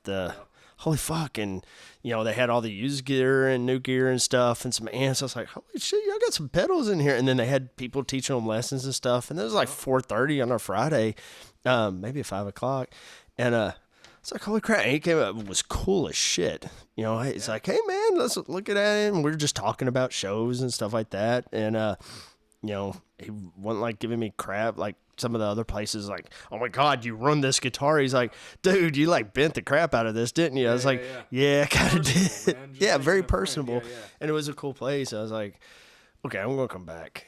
I'm going to hang out here probably. So, but it was a really cool place. What was that place on Baseline back in the day? Stonehenge. Yeah. They had JFK and Geyer. Was it? Yeah, Geyer Springs. That's it. And then they had the place on JFK. They were pretty cool too. No, dude, man, I used to go. That was my high school days. I'm actually friends with Barry on Facebook now. Really? Dude, he found me. Holy crap! I couldn't fucking believe it. I was like, oh my God, Barry Ellis, man, how the fuck are you? Wow. That guy, man. A lot of skipping school, hanging out at fucking Stonehenge, man. Let me tell you. Yeah. Supposed to be going to Metro. We stopping at Stonehenge and we ain't going to Metro. Man, I was telling that story earlier today. We were talking about Stonehenge. That's odd. Me and Glenn were talking about Stonehenge because I was playing a song and it sounded like an old hair metal song. I was talking about the first band I was ever in. We went to Stonehenge and I wrote a hot check to get a PV 2x12 amp and a buddy of mine a drum set so we could start a band. It was like $650 hot check. And I knew I was getting some money back, so but it was still hot. I didn't care. But I was like 18, 19. Yeah, you're writing a hot check. Yeah. Back when that was a thing. Yeah, and then we went and played, tried to play the instruments back, and then like 5 days later, it probably was Barry called. It was like, that check bounced. I was like, I'm sorry. He's like, if you just bring the shit back, we'll tear up the check. Just bring it back. I'm like, okay, I'll bring it back right now. yeah. Took it all back, took it all in, and he's like, will you pay for the heads? I was like, did I got like $40, something like that? I can't remember. He's like, just give me the $40. And he ripped the check up and everything, and I was like, I'm so sorry, man, and no, don't arrest me and all that. And he's like, yeah. I was hoping it didn't exist, so I could tell you, fuck you. I just wanted to be a rocker, man. I'm sorry. And then, you knew that. Yeah, but every other time I came in there after that, he's like, cash only, man. I was like, here, I'd get guitar strings and stuff like that. And I started messing with him later. I was like, do you take a check? He's like, he just flipped me off. I'm like, okay, here's cash. Dude. It was cool, though. It was a good place. Oh, it was awesome. Do you remember Boyd's, too? Oh, God, Sigler's? Yeah. Sigler's was fucking short-lived as fuck. Yeah, true. I forgot about Boyd's. His son recorded my band's first album. Oh, really? Remember Boyd, and he used to do Sound of Vinos, remember? I didn't remember that. Randy Boyd. Oh, that name sounds familiar. Yeah. Bigger dude. It wasn't Lee with like the 7 ponytails. You remember 7 Ponytail Man? Vaguely, yeah. And then I think maybe they were kind of same time, but they were like a little overlap because they used to have a different sound. They at least have like 3-4 sound dudes. Yeah. So just a bunch of old guys would come in. They used to own like house, kind of like Tedford stuff, like a house recording studio. Yeah. And they would do that on the side for extra money. And one of those guys was Randy Boyd, and he did our first Vino sound, Fresh Blood, Oh, okay. And he's like, hey, I record. You want me to record your band, live? They used to offer live. They still do, but it's a little bit more technical with the digital board. But they would print you a fucking CD right there on the spot off of ADAT. Holy shit. Yeah. Wow. I didn't know they did that. Yeah, dude. And so we got hooked up with him and went and made our first... and dude, it was all like for real on ADATs and shit, like God, real and yeah, those days were crazy. Man, what a time! Now you just cut bass. Oh, now it's like play it once, cool. Here's the whole song. Here you go. It's done. Not even that. You just hit the kick. Okay, there's the rest of the song. It's like I hit the kick one time. Yeah, but we map all the drums. Hit the tom. Yeah. We got it. We got all the mapping here. We're just gonna fit it in. Yeah, but back then with tape and shit, it was like, nope, you screwed up. Got to redo the whole song over. I got to make one on actual reel-to-reel tape. Oh, the yeah. ADATs were kind of like the modern version of tape, but it was rewritable. Still tape in there. So, I mean, it was on tape, but it wasn't tape. Yeah. Like a traditional sense with the reels, and you got to have the damn razor blade. And yeah, it was... he had it there, but it was a Blue Chair Studios. Darren? Yeah, Darren. When he first started Blue Chair, like that first month, I went and recorded the first time ever in my life 3 songs.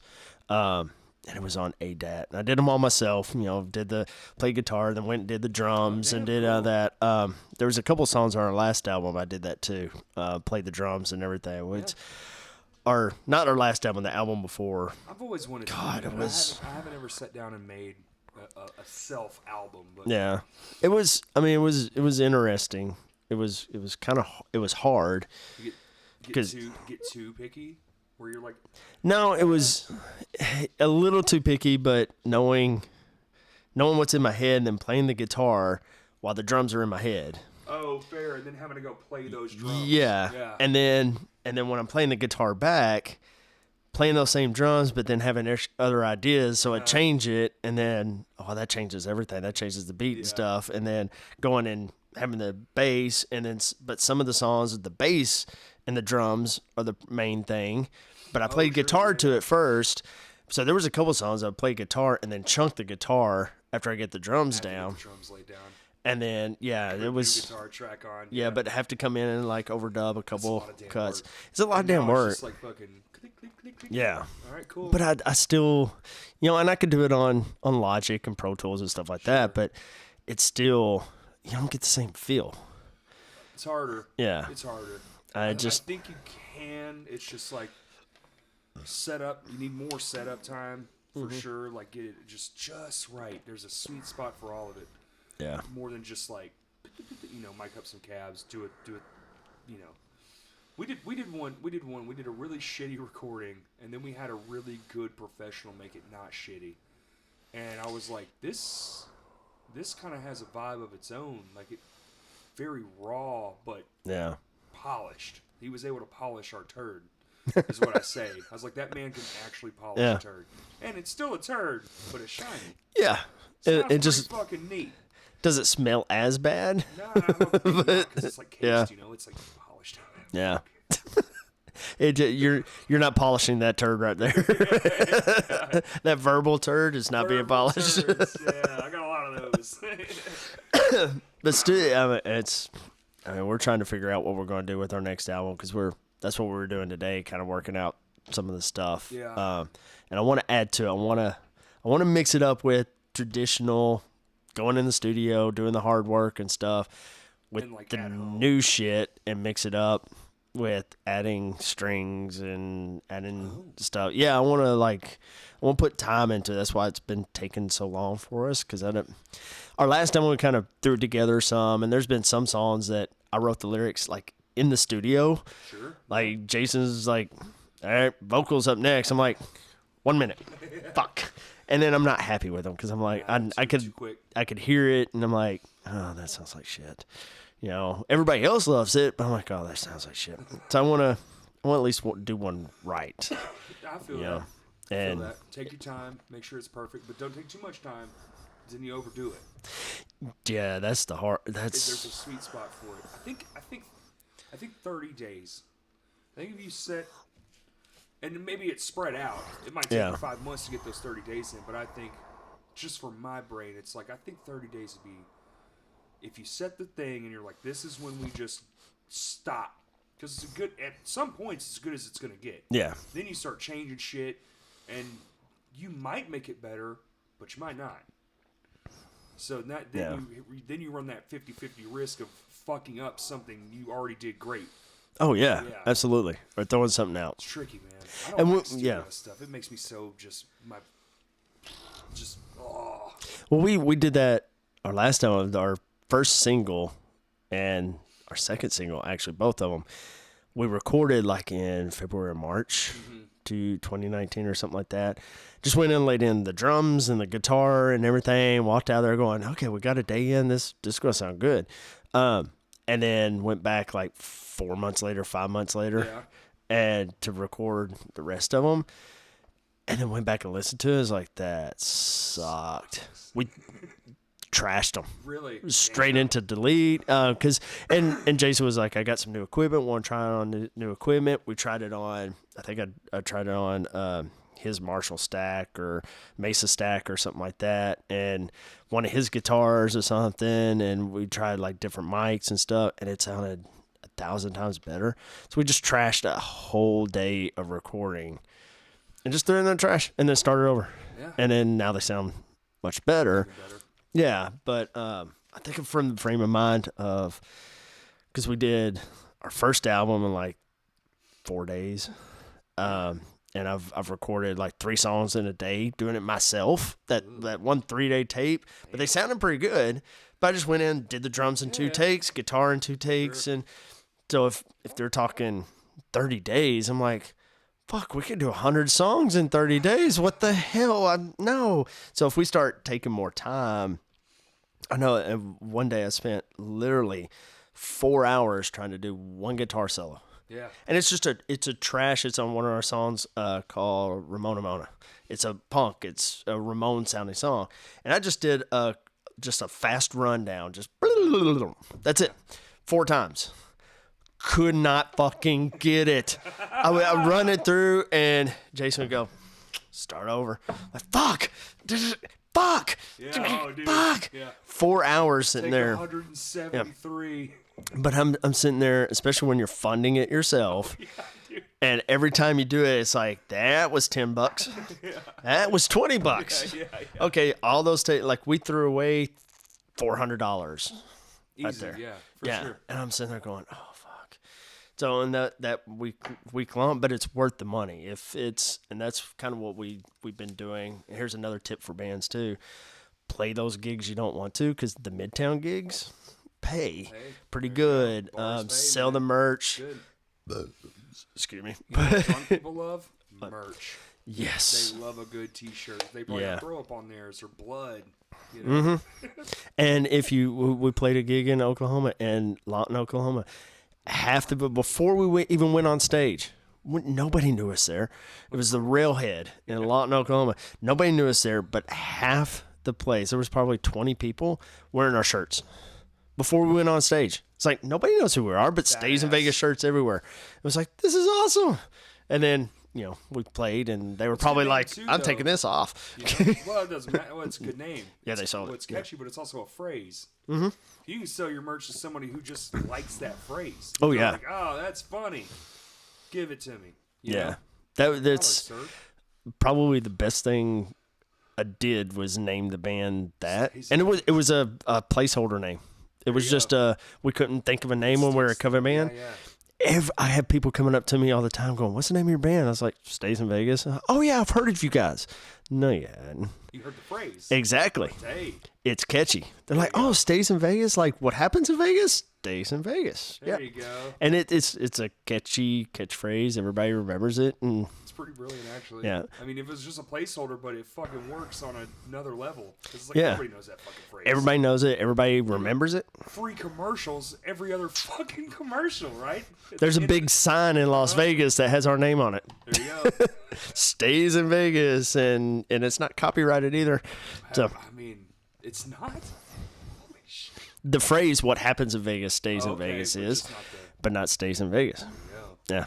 So, and there's two other bands that have the name Stays in Vegas. There was 3. One's a wedding band in Cincinnati. Of course they are. And they had the name before us, but it was like, well, they're a wedding band, we're an original band, never be a crossover. Yeah. Then there's actually a fourth, I forgot about that. There's Stay in Vegas, but they're in Europe, but they came out after us. Then there's an Australian band called Stays in Vegas. They're a cover band, but they fucking rock. They're awesome. They're cool guys. Cool.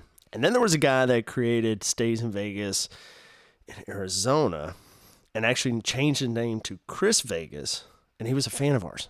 Oh. And that's cool. Then made a song, and then changed his band to Stays in Vegas, named it Chris Vegas. I'm like, dude, so he'll have shows like in Arizona, and they'll tag us in the show. So we'll get, and finally after a while, I was like, you know what, fine. It just shows we played in Arizona. Hey, it's on our resume. Free notch in the resume. Yeah. You get free commercials and free notches on the Instagram. Exactly. And the one in Cincinnati, we opened a bridge in Cincinnati. Congratulations. We played a huge wedding in Cincinnati too. They tagged us and work in Cincinnati. Yeah, and we'll get like wedding pictures where it'll have Stays in Vegas. It'll show up on our page. It's like, oh god, they had a gig this weekend. There you go. Yeah, but that bar sucks, and we'll never see anybody. But the one guy in Arizona finally got bad enough. I texted him, messaged him. I was like, hey dude, we gotta talk. Yeah. So now we're 3 albums in, so we kind of have claim to the name. And there's another Crash Cast. Oh, really? Yeah, I was like, because you always Google it, or try to. It's like, oh, is this? I thought that's probably not a thing. Guess what it's about? Oh God, what? Model airplanes. Crash Cast. That's awesome. It was like an 09 thing, or like right when podcasting was just coming out. It's very old, and there's only a handful of episodes, but he had some things that I can't. That's why it's on social media. If it's Crashcast Pod, that's why I don't have just Crashcast, because that dude had it. Oh, okay. And there's no way to get a hold of him. I tried to email the thing; it's all like long gone. He ain't checking that shit. Yeah, so it's just kind of like lost to the ether, and I'm like, man, Why do they gotta make it so hard? Just shut that shit down. Yeah, that's why we're staysinvegasofficial.com. See? Yeah, because we can't do stays in Vegas. It's staysinvegasofficial.com. Official's a good one. Yeah. So, because the stays in Vegas and Cincinnati, and I can't say they had the name first. Yeah. But as long as we don't do weddings, we're okay. we're not cutting into theirs as long as they don't do original song. Oh, fair enough. Yeah, won't be cutting into ours. Can you do an original wedding though? What if some just fucking straight up like, yeah, and they're like, yo, we want you to play at our wedding. I'm not gonna lie, we tried to get Malin and Sons Disaster to play at ours. Oh, that would be awesome. That would have been the shit, and they would have done it too, but we could not afford it. Oh, yeah. It's a one-off, and they're from Birmingham, so it was like, it's a little steep. I respect it, but sorry. We thought about not the wedding thing, and I ain't thinking about a wedding thing. Kudos to you guys, but I ain't getting married. Been down that road. I'm not going back to prison. But it's we thought about paying a band to come in and like do a festival, like pay one of these big bands. Oh yeah. For a draw. Yeah, for a draw. Even if it's like not a $10,000 band, but like one of the $2,500, $5,000. Yeah. To have them just to bring, especially right now, people in to see the local bands. They're there to see. Use them as a headliner. That's their job. Exactly. They know what they're there for. And then have 4 or 5 local bands open, and now all those local bands get that coverage and sell merch and stuff like that. And, because since we don't have Riverfest, we don't have Edgefest or anything like that, which, back full circle again, which was the whole point of Rockfest. Was just that's still crazy. I forgot we even talked about that. Like, that's fucking wild. 54 bands. And it was still going. That would have been crazy. It was 54. It was just metal, rock, alternative, no country, no anything like that. Yeah, because didn't even have to dip into other genres, huh? No, it was just. Wow. And there's already a metal fest, which I kind of sponsored, and they're doing it again in December. Metal Fest at Area 51. Oh, I saw the flyer for that. So it wasn't jumping on any metal bands or anything like that. So it was just rock, alternative, and punk and stuff like that. But all locals. Mainly in Arkansas, but around the region too. I kind of opened her up around the region because I had a couple friend bands in Oklahoma and Louisiana and stuff. I was like, I want you guys on it too. Yeah. But the next thing I know is just like Texas and Louisiana and Missouri bands and stuff. So we had it up to 54 when I had to stop. I was like, absurd number of bands. Yeah, I was like, I don't know if I can manage that.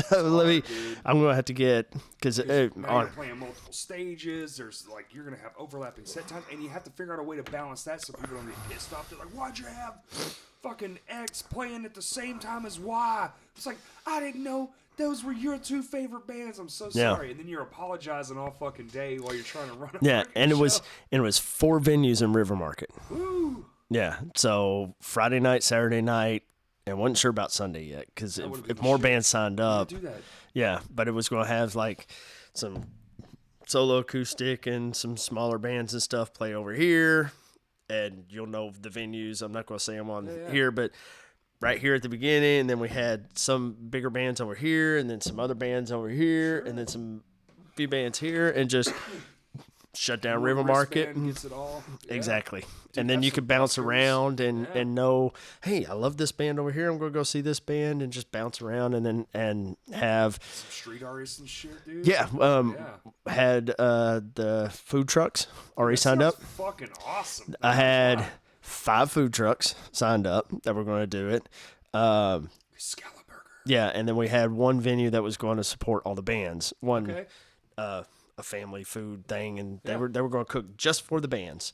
So all the bands would get free food and stuff. You get to do all your merch, and then anybody. And this is the whole plan for next year too. It's still going to happen eventually. I just don't know if it'll because COVID's kind of screwy. But whoever you could either buy a ticket, your wristband, or donate to the charity. Okay. And get a free pass. Yo. And then all the bands help support that charity and stuff like that. So, it's all for whatever local charity. And it wasn't going to be like St. Jude or anything like that. It was going to be for like Faulkner County Foster Care Center. Sure. That's cool. Yeah, or I'm a huge proponent yeah. of foster care. Yeah, so if it was mainly for like kids or welfare or something like that. Sure, dude, get that going. Let's fucking yeah. do this again. And That hell, we amazing. have the podcast at the show. I've done it. And it's Yeah. so much fun. So just something. walk around like, hey, it's like an old school MTV style. Yeah. You know? Oh, that'd be fucking awesome. DJ. So every band would have to come through, and that's See, we that's have a fucking awesome. podcast booth. Yo, see, we're brainstorming ideas. I love it. Hmm. How many podcast booths have there ever been? Couldn't be that many, right? Be No, the first. that would be fucking awesome. Just a closed off tent. You come in. There's a table, me, and a microphone. Who Yeah. the fuck are you? Hey, you know? Come on in. Let's talk. Let's talk. Yeah, that's going to happen. That's That would going to be happen. Fun as shit. Yeah, it's whenever I could get Rock That Fest. sounds That's like a big old headache. But and my brainchild what a of great it. cause, though. Yeah, the brainchild of it. I wanted it to grow to like Lollapalooza, Oh Jesus. where we do it in Little Rock, Talking but about a whole staff and a exactly, Yeah. but like do it in Memphis.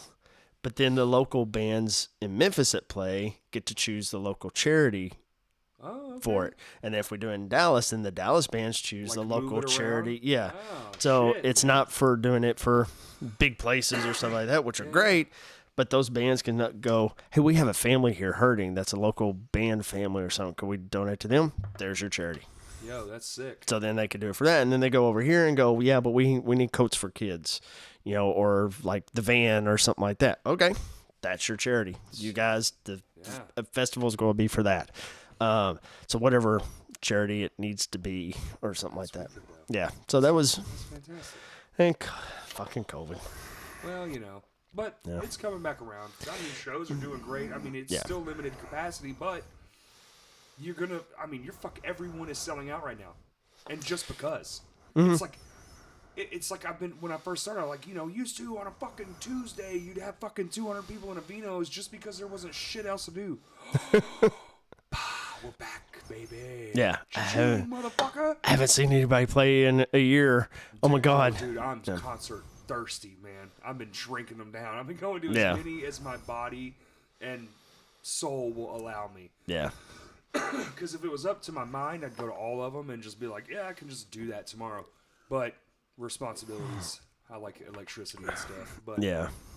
I've still missed a few because day jobs and stuff. And, well, there's like 4 this weekend. Oh, fuck. Yeah. There's like literally last night, tonight, missing one right now, Sunday and Monday. Oh, shit. What's playing right now? Oh, fuck. We're promoting it badly because we're promoting it while it's on. Oh, shit. More messages. Dude, no, it's somebody. It's somebody. It's, fuck. What? Oh, no, wait, actually, that was last night. Oops, I missed it.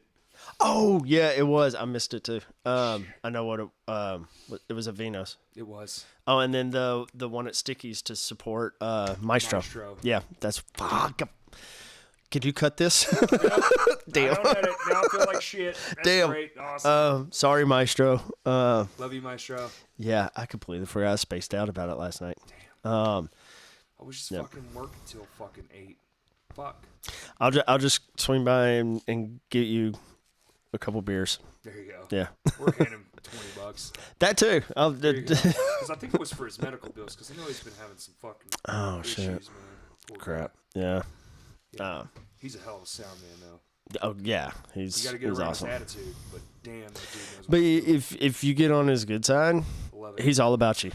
He's, dude, I he's got all on his about you. good side by giving him an ego riser that I made Oh really? out of some bullshit because he was like, I like this. It helps me. I can get up top to the, because their channel board's like fucking on the left side there. Oh yeah. The big tall fucking thing.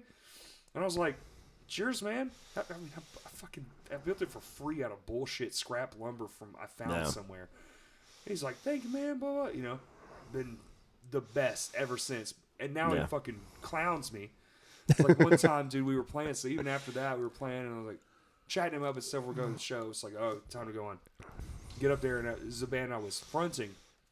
And I hate being that dude that's like, hey, man, can I get a little bit more of me in the monitor, like midway through the set? But I'm trying to singing. I've dealt with it. I don't want to be the guy. He goes, all right, I'm going to give you more, but I'm going to burn your ass up with the lights. And, dude, he just, you feel the intensity. I was like, thanks, Maestro. Just fucking playing, dude. It was awesome. No, what we did with him, and this is another tip for any bands listening, create a VIP merch kit. A merch kit, just everything in your merch kit or whatever you sell, put in a VIP merch like a bag. Bundle. Yeah. And people could buy it or whatever, but as soon as you walk in a venue, as soon as you see the sound guy, go up and give them that VIP. Give them everything in your merch kit. And say, hey, that's a good one. The sound guy is your best friend, not the bartender, not the venue, not the sound. Hell yeah. It's give or take. And if you sound like shit, but you're an awesome band, you'll lose all your audience. If you're a shitty band, a good sound guy can make you sound awesome. That's true. So if you go up and make best friends with the sound guy, Brian, we did that. First time I met Brian, I was like, hey, man, we're Stays in Vegas. He's like, yeah, cool. I'm like, here you go. Here's all our T-shirts. I gave him like 3 T-shirts, CDs, stickers, guitar picks, everything. Yeah, unloaded. Boss. Exactly. And he's like, oh, fuck. They never get anything because it's this shitty sound guy or something. Thankless job. Exactly. That and the guy who hung the lights. Yeah. Nobody gives a fuck. So, and anytime we have new merch and I see any of the old sound guys is like, hey, we got a new shirt. You want one? Oh, fuck yeah. So, yeah. And if we get like food tabs or anything, which sometimes they do, sometimes they don't, they're just working too. It's like, hey, man, you want some of our pizza? And if they're like, no, we get food or something like that, sometimes we're like, yeah, you don't mind? You make friends with the sound guy, you'll sound amazing. That's a great one. Your monitors will turn up. Just a fucking handshake and be like, "Hey man, my name's whoever." We've had some sound guys on bigger shows put us first because we were buddies with them and they loved us or liked us. I wouldn't say loved us, but put us first so we could sound check. Good guys, yeah. And the other bands didn't get to sound check. Line checks fucking suck. And it's like I told our guys, I was like, even if we get like say we got a record deal, whatever, because we are making a record or whatever, whatever happens from it. My goal is not to be the biggest band in the world. I said my goal, honestly, and I mean this, is to be the best opening act anyone's ever seen. Yep. Because it is cake fucking walk, dude. You get the sound check. You get the sound levels perfect. You get to kick back. You get to watch the rest of the show. You get to actually enjoy your food. You know, like you get to hang out with people. You get leave early if you need to. Like drive to the next. You know, we're going to Milwaukee tonight. We got to drive 6 hours for the night. Well, we're not started at 2 a.m. Yeah, we're starting at 8:30. And there's been times I've played a show and I've been home in bed by 10. Hell yeah. I mean, it kind of sucks on some of the shows, but yeah, you know, it's having that first spot. There's also shows where I've been home 4 a.m. Oh yeah, because it's like, all right, we're hanging out tonight, you know. Yeah, and try to hang out. I hate those bands that I don't mean to say hate those bands, but we played a lot of bands when we played shows that. They'll open, bounce. They'll pack up and bounce, and their crowds go with them too. The whole point of opening for a touring band is to bring the crowd, to bring the support and stuff. And the touring band should go in the middle. You know they used to. I feel like that's gonna make a comeback. It should, because we've been to some places that are like, oh well, this is your show, you're headlining. It's like, dude, did headlining come around in like the 70s?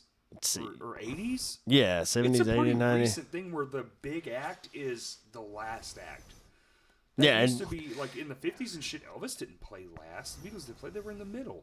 Yeah, and it was a big thing where it was headlining, and there's still bands that are like, well, this is our show. We want to headline. It's like, okay, cool, go for it. Have fun, buddy. I want to be first. Yeah. I want to be first. I wish we didn't headline, but we set up our own shows now because we want to kind of control the narrative. We make our things like make it an experience. A little bit different, but yeah, dude. When we play with other people, I'm like, cool, we're first. Fuck middling, man. Ugh. Yeah. Second, third, fourth, I don't care. I'm either first, like Ricky Bobby. First or last. Yeah. You know? Shake and bake. Yeah, even our album release show, we went first. No shit. Yeah, it was yeah, because we had Angry Patrick. He MC'd. Okay. So we had, he did his set first, and then we were the first band, and then we had two other bands after. Wow. But yeah, it's like, because we wanted. Did it work though? Yeah. Did people stick around? Oh yeah, yeah. Okay. So and we did that for our second album too, or our single. We had Angry Patrick. It was Angry Patrick, El Camino. I think I was at one of those. I can't remember. Was it Stickies? Was one of them at Stickies? No, those were Vinos. We always do ours at Vinos. That's our home base. Maybe I just saw you. When did we? It would have been a minute ago. Yeah. When did we play? We played a couple times at Stickies, and a couple times at Rev Room. Rev Room. Yeah. Too big. Yeah. I like the smaller, more intimate stuff. I don't pull five. If you ain't pulling 5,000 people, it's a space that big. It's just like. I mean, we do that no matter what. People, even in that venue, looks shitty as fuck. I mean, we pull 5,000 minus 4,999. There's a curve. we grade on a curve. Yeah. Give or take. It's 5,000 sometimes. If my mom's there. Yeah. Yeah, it's. Baby. I'd rather play the small places. Dude, I love. Even, like, not for some acts, but like some bands I've been in, house shows were like the ticket. Because that energy transfer, 30 people, it can be 1,000 fuck people. yeah. And it's fucking awesome because they're in your fucking face and you're sweating and it's just like, this is what it is, man. Punk's fucking rock. That's going back to Midtown. That's why I love it. On the ceiling and just it's shit in the floor, just do something crazy. Yeah, dude. It's such a small venue. It's hardcore punk. There's every known type of person there. Love it. And it's 100 people crammed in this small little. Small. I know it's small. Yeah, I've only ever been in there before it burned down once. Oh yeah, and they rebuilt it back a little bit. Well, they did the bathrooms better. They're at least a little bit better. But it's less like a porta potty, more like a bathroom. Yeah, but I mean, it's a dive bar. Come on, what do you expect? 3:30, 4 in the morning, we had people chair jousting while they were dancing in front of us. I'm sitting here on the side of the stage and a guy yelling, "Play sticks!" And I'm like, "Oh, fuck no, shut up, go!" And then there's like a fight over here. There's people flirting with the band members' wives and stuff. And then it's a wild fucking night, dude. It's fucking awesome. The energy is insane. We played. Damn, I'm gonna have to actually go check something out. We played 3.5 hours straight, no break, and didn't realize. I mean, Glenn halfway through, we got done with the song, and I was sitting there talking, and then he's like jumping off his drum set. He's like, "I gotta go bathroom, play Black." I played like a couple songs. I do solo if we need to. And he like ran to the bathroom, so I'm sitting there playing a solo song, and people are like, "Where's he going?" I'm like, "I don't know. He caught his period." He's just like jamming, and then he jumps back and we jump back on. But we had so much energy. We played 3.5 hours straight.